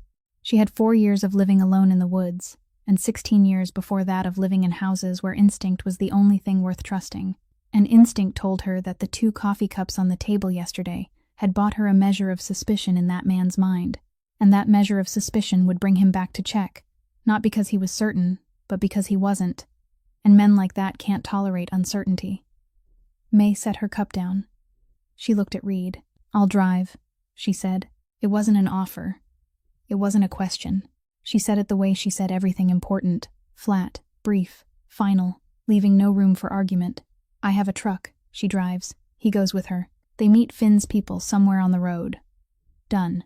Reed opened his mouth, and May knew what he was about to say. That he was about to say no. About to say she shouldn't get pulled in any deeper. About to say something about danger and responsibility, and the fact that she had a child to protect. But he looked at her face and stopped, because he had learned enough in 4 days to know that there was no place for the word no on that face. Bree comes too, May said, because May never left Bree behind alone. Not for 1 minute. Not under any circumstance. That was the first rule and the last rule and the one that couldn't be broken, and Reed nodded. because he understood rules that couldn't be broken. She put Bree's coat on her, settled the child into the back seat of the 2004 pickup that she started by giving the front left panel a small kick and then turning the key exactly twice, a trick she had learned after hundreds of cold mornings. And Reed sat in the passenger seat with the leather bag on his lap, his face white because every jolt through the snow struck the cracked ribs. But he didn't complain. He wasn't the kind of man who complained. May drove past Gus's store. She didn't shut off the engine. She stepped inside, quick, Gus standing behind the counter as always, Colonel lying at his feet as always, and she said, "If anyone asks, I'm taking Bree to the doctor in Butte." Gus looked at her, then out the window, at the pickup idling in the yard, at the shadow of the man in the front seat, at the smaller shadow of Bree in the back, and he understood more than May said, because Gus Whitfield was 68 years old and had once been a police officer for 20 years, and he knew when a woman was running, even if she called it taking her child to the doctor. He nodded. One slow, heavy nod. The nod of a man handing something over to someone else, when he wasn't entirely at peace with it but knew he had no right to stop her. Then he spoke, and his voice shook. Shook for real. Not from the cold or from age, but from a reason May recognized at once, and had to turn her face away from, because she couldn't bear seeing it. She couldn't bear someone worrying about her. She wasn't used to that. She didn't know what to do with it. "Colonel's gonna miss the little one," Gus said. And inside that sentence was everything he didn't say. "Be careful. Come back. I'm worried about you. I'm worried about Bree." But Gus was the kind of man who didn't say those things plainly, because he had been raised in Montana, and Montana men don't say, "I'm worried about you." They say Colonel's gonna miss the little one, and hope the person listening understands. May understood. She stepped back outside, climbed into the truck, shut the door, and drove out to the main road heading north toward Great Falls, without looking back at the small warm store that smelled of old coffee and machine oil, where an old man stood behind the counter, watching her pickup disappear into the snow. "Road," and at his feet Colonel wagged his tail once, and then went back to sleep, because Colonel didn't know that the child he loved most in the world had just driven away in a truck, heading towards something that Colonel, with his 3 legs and 1 clouded eye and his ridiculous fear of cats, had no way of understanding. The road from Whitehall to Great Falls hadn't been fully cleared. The county snowplow had only opened a single lane, and the pavement underneath was still slick. The salt hadn't had time to bite in yet, and May's 2004 pickup rattled at every joint and groaned at every seam, and the heater worked only well enough to keep them from freezing, but not well enough to make them warm, and May drove with both hands locked on the wheel, eyes fixed on the road, not speaking, because speaking was a distraction, and this road didn't allow distractions. Reed sat in the passenger seat with the leather bag on his lap, his left hand pressed to the bandaged side of his ribs, his face going white every time the truck hit a pothole or a ridge of frozen snow. But he said nothing about the pain. He looked in the right side mirror more than he looked at the road ahead, because he wasn't worried about the road. He was worried about what might come from behind. Bree sat in the back seat, buckled in, her bug notebook on her left thigh, East of Eden on her right, and she was quiet in the way. She was only quiet when she knew this wasn't the time to talk, and May glanced at her daughter in the rearview mirror and saw Bree staring out at the white blur of snow, sliding past the windows with the calm, wide eyes of a child who had learned to read the air before she learned to read words. They had been driving about an hour and 45 minutes, more than halfway there, in the stretch through the Missouri Valley where the road cut across a flat open expanse with no trees, when May saw them. 3 vehicles, parked across the road. Not rescue, not police. 3 black SUVs. The kind of vehicles ordinary people in Montana didn't drive. The kind of vehicle May had dragged a man out of 4 days earlier, and she knew before she stopped the truck, knew before she saw anyone's face, knew with her gut and not her eyes, that this was the thing her instincts had warned her about, the thing she had known would come before 6 hours were up. Only it had come here, in the middle of the road, in broad daylight, in a place where there was nothing but snow and a gray sky. She stopped the truck. There was no other choice. The road was blocked completely. The 3 SUVs arranged in an upside-down V, and the only way through would have been to drive down into the fields on either side, and her pickup didn't have the clearance for that. Reed saw them at the same moment, and his whole body changed. Not in a large movement, just in the way everything in him tightened, shoulders straightening, jaw hardening, eyes narrowing, and his right hand moved by reflex toward his hip, where May guessed something had once lived, but didn't anymore, because she had hidden it under the refrigerator 4 days ago. The door of the middle SUV opened and a man stepped out, and May recognized him from the photograph in the leather bag. A face that resembled Reed's but softer, slicker, a smile too wide for his eyes. Except this time he wasn't smiling. He looked at her beat-up old pickup with an expression half curious and half contemptuous. The face of a man used to expensive things trying to understand why his cousin was sitting inside this one. Paxton Shaw, 35 years old, leather jacket, hands out of his pockets, standing in the middle of the white road as if the road belonged to him, and 2 other men stepped out of the other SUVs and took positions on either side of him. And May recognized one of them as the one with the quick scanning eyes from yesterday, Perry, and she had been right. He had come back, only not to the cabin, back here, in the middle of the road, where there was no cellar to hide anyone in. May killed the engine. She looked in the rearview mirror. Bree was in the back seat, eyes wide, not crying, both arms wrapped around the bug notebook against her chest. She looked at Reed, and his eyes had shifted into a kind she hadn't seen in the last 4 days. Cold, calculating, the eyes of a man who had given orders to kill and had sat and watched them carried out. And May realized for the first time, truly realized, that the man sitting beside her wasn't only Paxton Shaw's victim, he was Reed Callahan, and Reed Callahan was the thing hired killers were afraid of. But today Reed Callahan had cracked ribs, a gunshot wound stitched twice, no weapon, and couldn't stand up without nearly falling. May opened the truck door and stepped out. Not because she was brave, not because she had a plan, but because her daughter was in that truck, and her daughter was 6 years old, and May Sullivan would stand between Bree and anything in this world that wanted to come near her, whether it was a blizzard or a locked kitchen cabinet or 3 black SUVs across the road. She would stand there because that was the only thing she knew how to do, the only thing she was good at, putting her own body between her daughter and the world. She stood in the road, between Paxton Shaw and the pickup, the cold wind hitting her face, hair whipping, her coat thinner than it should have been, and she said, her voice not shaking, not this time, her real voice, May Sullivan's voice with no roll in it at all. My 6-year-old daughter is in that truck. Paxton Shaw looked at her. He didn't look at her long, maybe 2 seconds. But May read those 2 seconds, read the calculation in them, read that he was weighing the fact that this was a public road, daylight, cars could come through at any moment. The county plows were working this stretch, and killing his cousin was family business he could manage, but killing a woman and a 6-year-old child on a public road in broad daylight in Montana was the kind of thing the FBI didn't ignore, and the press didn't forget. And Paxton Shaw was the smart kind of dangerous, not the stupid kind, and smart, dangerous men know when the price is too high. He hesitated. 1 second, that second was all May needed. Not because she had a plan for the next one, but because the next second arrived on its own, in the form of engines, coming from behind, 2 vehicles moving fast on the road, and May didn't turn to look, but she saw Paxton's eyes change, saw his attention shift from her to whatever was behind her. And she knew before she heard the vehicles stop that it was Finn, the man Reed had called that morning, the man alive in the safe house in Great Falls. And Finn had come early because Finn had instincts too, the kind of instincts that belonged to a man who had lived in this world long enough to know that 6 hours was too slow when your enemy already knew where you were. 2 vehicles, 6 men, taking positions behind May, on both sides of her pickup. And May stood in the middle, between the 2 sides, a 27-year-old woman in a thin coat on a snow-covered road between 2 forces she belonged to neither of. A standoff. Silence. No one drew a gun because there were too many people, too close to the road, too much daylight. And Paxton Shaw looked past May toward the pickup, where he knew Reed was sitting, and he knew today wasn't the day.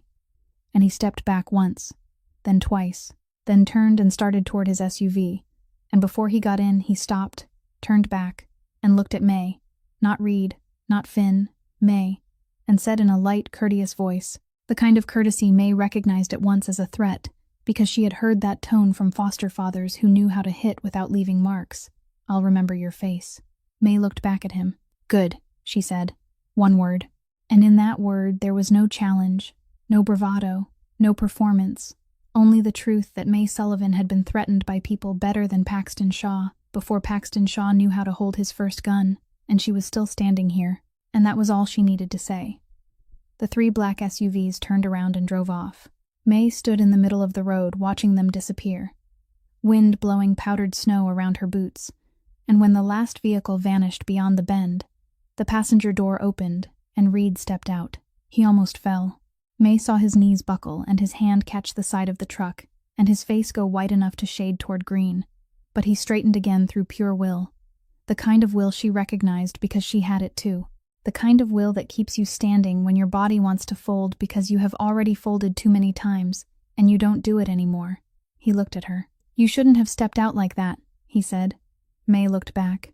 "Don't tell me what I should do," she said, and her voice was ordinary, as if she had just said something about the weather, and she turned toward the truck because her legs had started to shake, and she didn't want him to see it. Not out of pride, but because she wasn't ready for anyone to see her shake. She had shaken alone her whole life, and she would keep shaking alone. She opened the driver's door, and before she got in, Bree's voice came from the back seat. Small, clear, calm, in a way that felt almost unreal, because she had been sitting there the whole time, had looked through the glass. He had seen her mother step out and stand in the road in front of men she didn't know, but knew were dangerous, because Bree was 6 years old and could read the air better than most grown people. "Mom," Bree said, her arms wrapped around the bug notebook against her chest, her big eyes fixed on May through the mirror. "You're really brave." May slid into the driver's seat and shut the door, both hands settling on the steering wheel, and something rose in her chest. Hot, sharp, not anger, not fear, but something she didn't have a name for. Something she had buried very deep for a very long time, because no one had ever said to her what Bree had just said. Not in that voice, not with those eyes, not with that kind of absolute trust, and she almost cried. Almost. Her eyes burned and her throat closed, and she felt it right behind her breastbone. But she didn't cry, not because she was strong, but because she had forgotten how. Because no one had ever taught her that crying could be safe. Because every time she cried as a child there had been consequences, and her body had learned that tears were never free.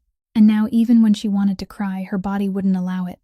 And she swallowed it back down, like swallowing a stone, then started the truck and kept driving.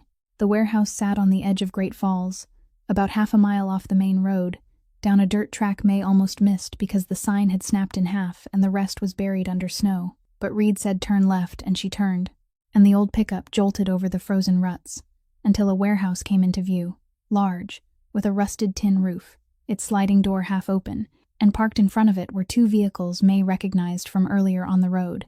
Finn's vehicles, and beside them stood a man waiting, 40 years old, hair clipped short, shoulders broad, a face that looked as if it had been punched many times in life, and never once changed its mind about anything.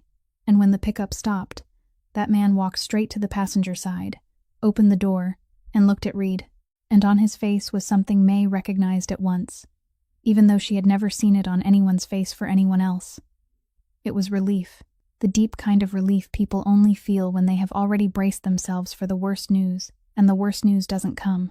Finn said nothing except Reed's name. Said it once, quietly, then helped him out of the truck by sliding a shoulder under his right arm, gentle in a way that was startling for a man that size. And May stood beside the truck looking at those 2 men, and understood that whatever lay between them wasn't boss and soldier. It was something else, something deeper, the kind of thing built out of years and blood and nights May knew nothing about, but could still guess at. Finn propped Reed against the side of the truck, turned to May, studied her for 3 seconds with the assessing eyes of a man used to judging threats, then gave one short nod, as if she had just passed a test she hadn't known she was taking. Then Finn went into the warehouse to get things ready, and left Reed and May and Bree standing outside in the cold wind.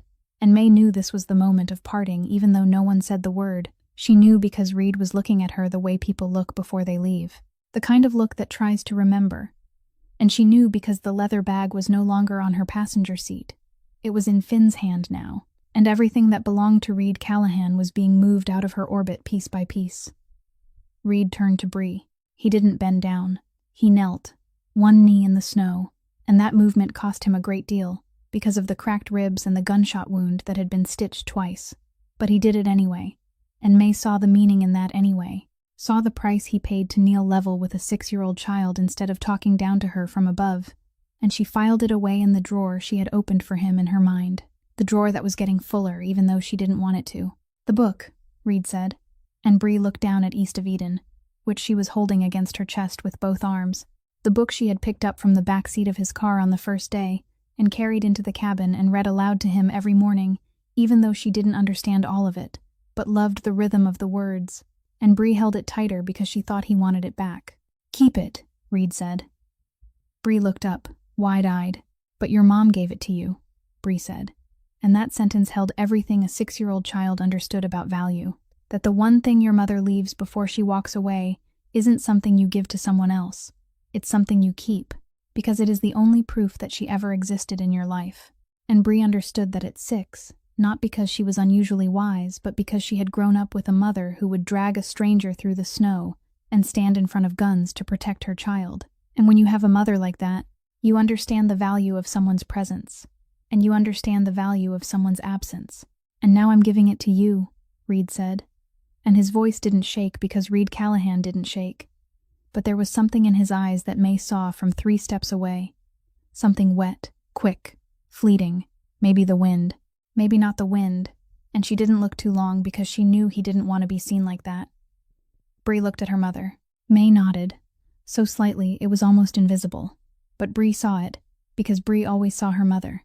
That was the superpower of a child who only had one person in the world. She could read her mother across distances. No one else could read at all. Bree hugged the book more tightly and said thank you, small and serious. And Reed stood again, slowly, painfully, one hand gripping the truck. And then he looked at May. The silence between them lasted longer than it should have, and shorter than it needed to. Because some things need more than a few seconds between a warehouse and cold wind to be said, but neither of them was the kind of person who said those things. Both of them were the kind who placed everything into silence and hoped the other person could hear it there. "Paxton won't find you," Reed said. "I'll finish this before he gets the chance." May looked at him, and she thought about every promise she had ever heard in her life. From her birth mother, from social workers, from foster fathers, from Bree's father, each promise beautiful when spoken and broken when needed. And she had stopped believing promises a long time ago, because promises were the cheapest thing in the world.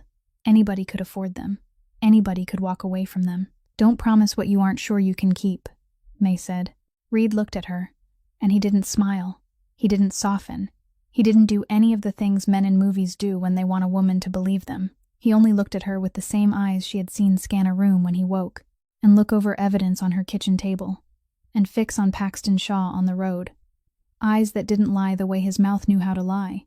And he said, "I don't promise. I tell the truth." Then he turned away, and Finn was there with his shoulder under Reed's arm, helping him toward the vehicle. And Reed Callahan got into that vehicle without looking back, and May knew he didn't look back, not because he didn't want to, but because looking back would mean admitting there was something behind him worth turning for, and he wasn't ready to admit that, just as she wasn't ready to admit that she wanted him to come back. The vehicle drove away, faded down the snowy road, disappeared around the bend.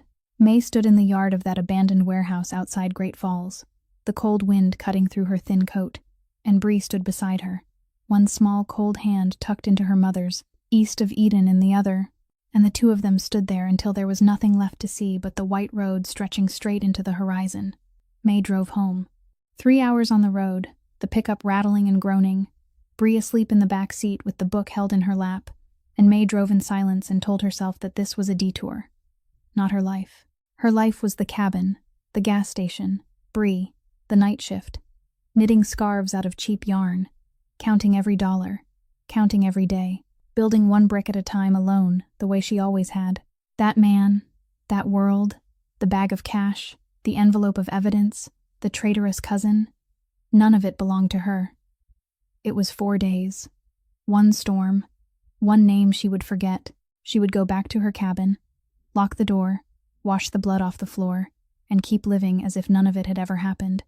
Because that was what May Sullivan did best. Keep going, always keep going, through everything. The way she had kept going through $34 and a back door at 3 a.m. and every single thing after that. She almost believed it. Almost. But her wrist still remembered where he had touched it, and her ears still remembered his voice saying, "I don't promise. I tell the truth." And her eyes still remembered the way he had knelt down to Bree's level to give her the only thing his mother had left him. And May Sullivan drove that old pickup back toward the cabin in Montana through the gray afternoon and tried to forget. And she almost managed it. Almost. 2 weeks later, the burner phone on the kitchen table vibrated. and May looked at it for 10 seconds before picking it up because she knew who that phone belonged to, and anything that came from that world brought with it the very thing she had spent the last 14 days trying to forget. But she answered, and the voice on the other end was Finn, not Reed. Finn said 3 sentences. Reed is safe. Paxton is being isolated inside the organization. Keep this phone. Then he hung up, and May put the phone into the drawer of the bedside table. Didn't throw it away, didn't turn it off, only put it in and closed the drawer and went to wash the dishes, because the dishes needed washing. And May Sullivan wasn't the kind of person who sat staring at a drawer and thinking about what was inside it. 6 weeks later, she was standing in line at the register in Walmart in Butte, buying winter boots for Bree, when she saw it on the television mounted high on the wall above the customer service desk. The news: FBI raids a warehouse in Spokane, Washington. Arrests multiple suspects tied to a cross-border money laundering and drug trafficking operation. And Paxton Shaw's name appeared on the screen beneath charges of money laundering, conspiracy to commit murder, and collusion with a transnational criminal organization. And May stood there, a pair of children's size 11 boots in her hand, looking at Paxton Shaw's face on the television, that wide smile that never reached his eyes, and she felt nothing. Not relief, not satisfaction, not fear, only the sense that one chapter had closed and she could step into the next one, even though she didn't yet know what the next one was. 4 months later, the trial took place in federal court. Reed did not appear in public. His handwritten 47-page statement was read in court by his attorney, and Paxton Shaw was sentenced to 35 years in federal prison with no early release. And May knew that because Finn called again, on the same phone in the drawer, with the same 3 short sentences, Paxton got 35 years. Reed says thank you. Take care of yourself. And then he hung up, and May put the phone back in the drawer, and this time she stood looking at the closed drawer longer than she wanted to admit before going to cook dinner. Life returned to its old shape, or almost its old shape. May worked the night shift at the gas station. Bree went to the small public school in town, sat next to a 7-year-old girl named Josie, Bonnie Pruitt's daughter, and the 2 children became best friends, the way children become best friends, quickly, completely, without conditions. And Josie had a cat named Bree, had her stories of Colonel. And between those 2 animals, there was enough material for the girls to talk through every lunch hour without ever running out. May finished knitting Bree's scarf. May fixed the leaking pipe under the kitchen sink. May paid the rent on time for the 48th month in a row. May kept going. The burner phone stayed in the drawer. It didn't ring. It didn't light up.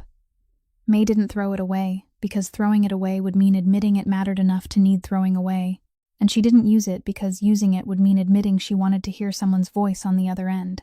So it stayed there between the paperback she was halfway through reading, and Bree's box of hair clips, existing without being acknowledged, like many other things in May's life. Then one late autumn night she was cleaning the kitchen after dinner, and decided to wipe the floor beneath the refrigerator, because it had been a long time, and dust had built up thick under there. And when she knelt and slid the rag into the gap between the floor and the bottom of the appliance, her fingers touched a piece of paper, small, folded in half, not her paper, and she pulled it out and opened it, and recognized the handwriting, rough, slanted, written in haste, written in pain or fever or both. Reed's writing.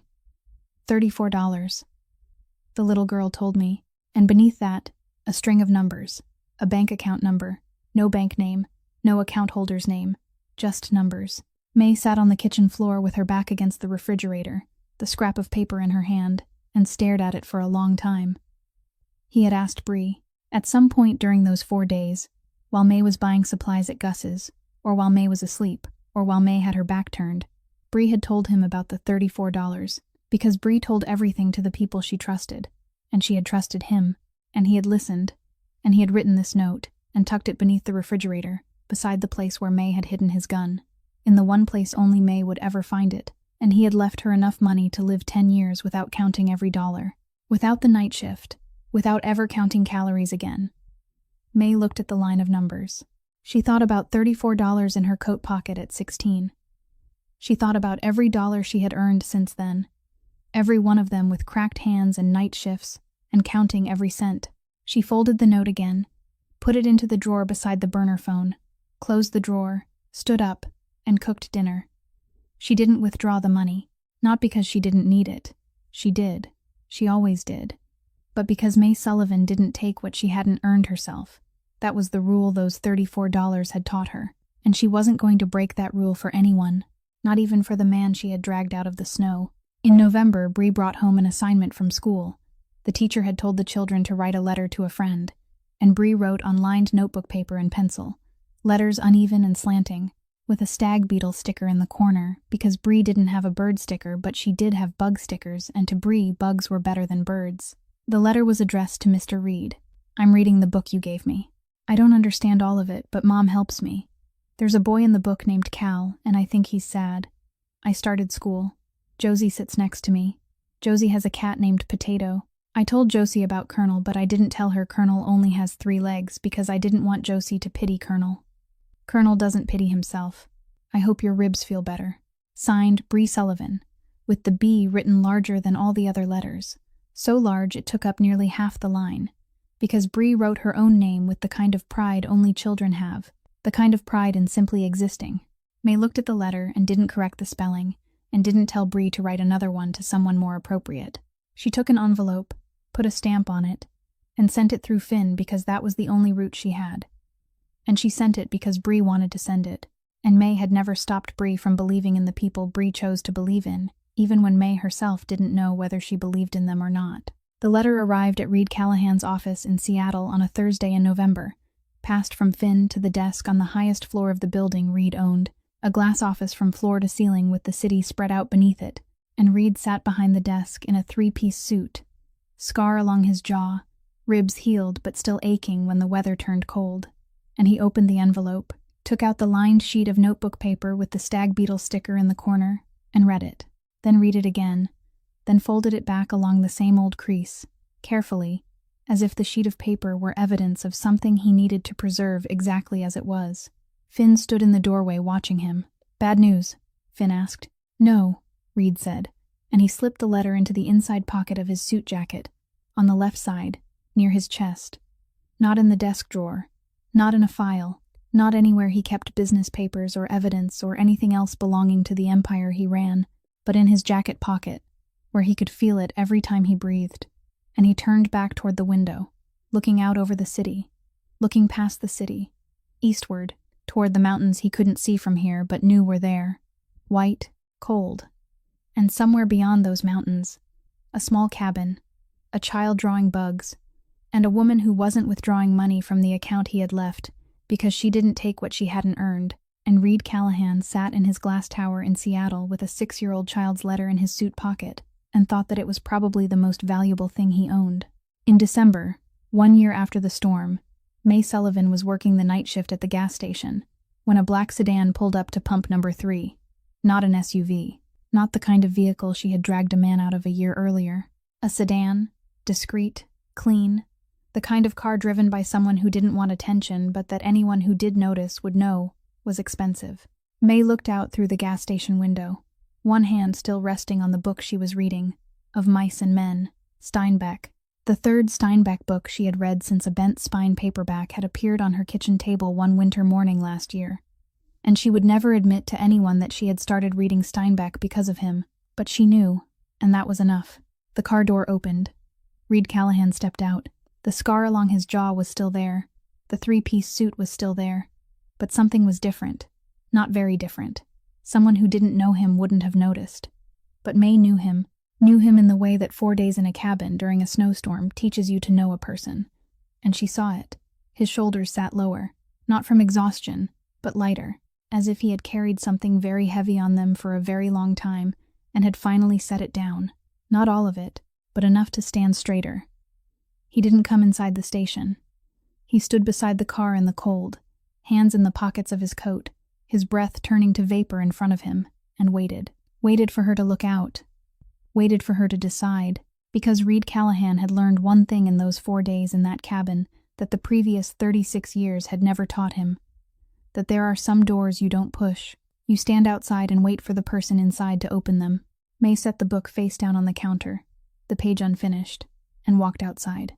The cold struck her face, familiar, smelling of snow and gasoline and Montana night, and she stood facing him, 3 steps away, both of their breaths turning white between them, and neither of them said anything for a few seconds, because those few seconds needed to exist, needed to have space, like the pause between two notes without which a song isn't a song. Paxton got 35 years, Reed said. I know, May said. I read the news. Silence. A light wind pushed powder snow across the parking lot. Is the little girl doing all right? Reed said. She's teaching Josie how to classify beetles by family. Josie hates it, but she still listens. Almost a smile. Almost. You didn't take the money out, Reed said. I don't take what I didn't earn, May said. And her voice wasn't hard, wasn't angry, wasn't proud. Only truth. Simple and clear, like every truth she had spoken to him since the first night. Reed looked at her, and she saw him searching for a way to say something he hadn't been able to say in a year. Something larger than money and more complicated than thank you. And he said, I owe you a life, then stopped, then added, and your daughter owes me a book review. And it was the closest Reed Callahan could come to humor without losing control. And May didn't laugh, but one corner of her mouth lifted, just slightly, just enough. Silence again. Longer, but not heavy, lighter, like snowfall. I don't know how to do this, Reed said, his voice lower than before, closer even though he hadn't stepped closer. Be somewhere I don't control everything. May looked at him, and she thought about the 4 days in the cabin, thought about her wrist and his hand, thought about Bree reading on the floor, thought about the cellar beneath the kitchen floor, and the 2 coffee cups, and the note under the refrigerator, and she said, I don't either. 4 words.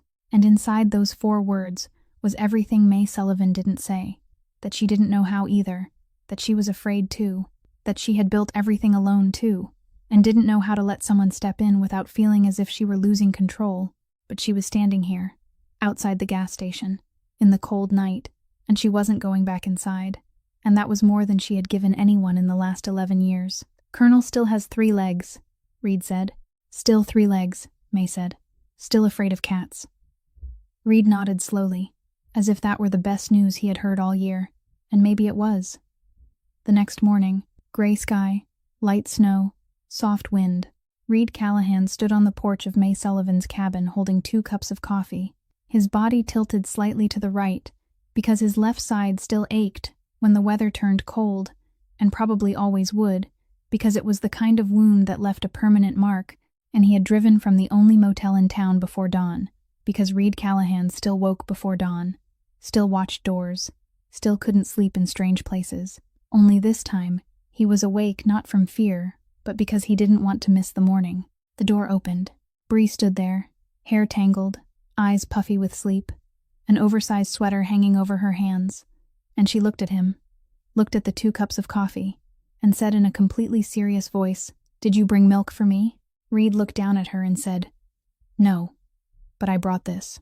He pulled from his coat pocket a book, hardcover, brand new, dark green, with gold lettering, a field guide to beetles of North America, and Bree took it, and opened it, and her eyes lit up in the way only a child can, completely, without holding back, without calculation, without fear of disappointment, only the pure joy of a child who has just been given exactly the thing she wants most in the world, by exactly the person she most wanted to receive it from in the world.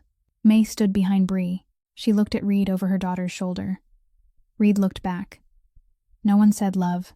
No one said stay. No one promised anything because both of them had lived enough life to know that promises are the cheapest thing in the world and actions are the most expensive. And he was standing here, on her porch, with coffee and a beetle book, not because anyone had told him to come, not because he owed her, not because of duty or guilt or any of the things his world operated on, but because he wanted to, and wanting was something Reed Callahan rarely allowed himself, and he was allowing it now, here, on the worn wooden porch of a cabin outside Whitehall, Montana. With the morning cold and a light dusting of snow on the shoulders of his suit jacket, May opened the door wider. Not all the way, just wider. Enough for someone to step through if he chose to. And that was enough. It had always been enough. No more, no less. Just a door opened a little wider by a woman who had kept every door shut tight for 11 years. And that was more than any words of love in the world. Outside, light snow fell over the mountains. The wind was soft. The morning was quiet in the way Montana mornings are quiet, deep and wide, as if the whole world were holding its breath. And somewhere 2 miles away, in the little grocery store that smelled of old coffee and machine oil and dry dog food, Colonel lay beside the stove at Gus Whitfield's feet. 3 legs, 1 clouded eye, absurdly afraid of cats, his tail lazily wagging in his sleep, completely unaware that he, an old disabled dog with an irrational fear, was the closest thing this story had to a hero. Sometimes life doesn't give us what we expect. Sometimes it gives us a snowstorm, a car in a ditch, and a stranger we have no reason to trust, but choose to trust anyway. May and Reed's story isn't about love at first sight or grand promises. It's about 2 wounded people choosing to open the door to each other when everything inside them says shut it. It's about a 6-year-old child looking straight at the world without fear because her mother stood between her and every storm. And it's about the truth that sometimes what heals us isn't something perfect or beautiful, but simply a cup of black coffee, a book about beetles, and someone standing on your porch on a cold morning, not because they have to, but because they want to. If this story touched something inside you, if you saw yourself in May, or in Reed, or even in Colonel, with his 3 legs and a heart that doesn't pity itself, please hit like, share it with someone you think needs to hear it tonight. And if you haven't subscribed to our channel yet, please subscribe so you don't miss new stories every day. We'd love to hear from you. How did this story make you feel? Who or what in your life did it remind you of? Please leave a comment below. Share with us what you felt from deep in your heart, because every comment you leave is the motivation that helps us keep bringing you stories that touch the truest emotions. We wish all of you watching this video very good health, a joyful life, peace, and days filled with calm. Thank you for listening. Goodbye, and see you in the next video.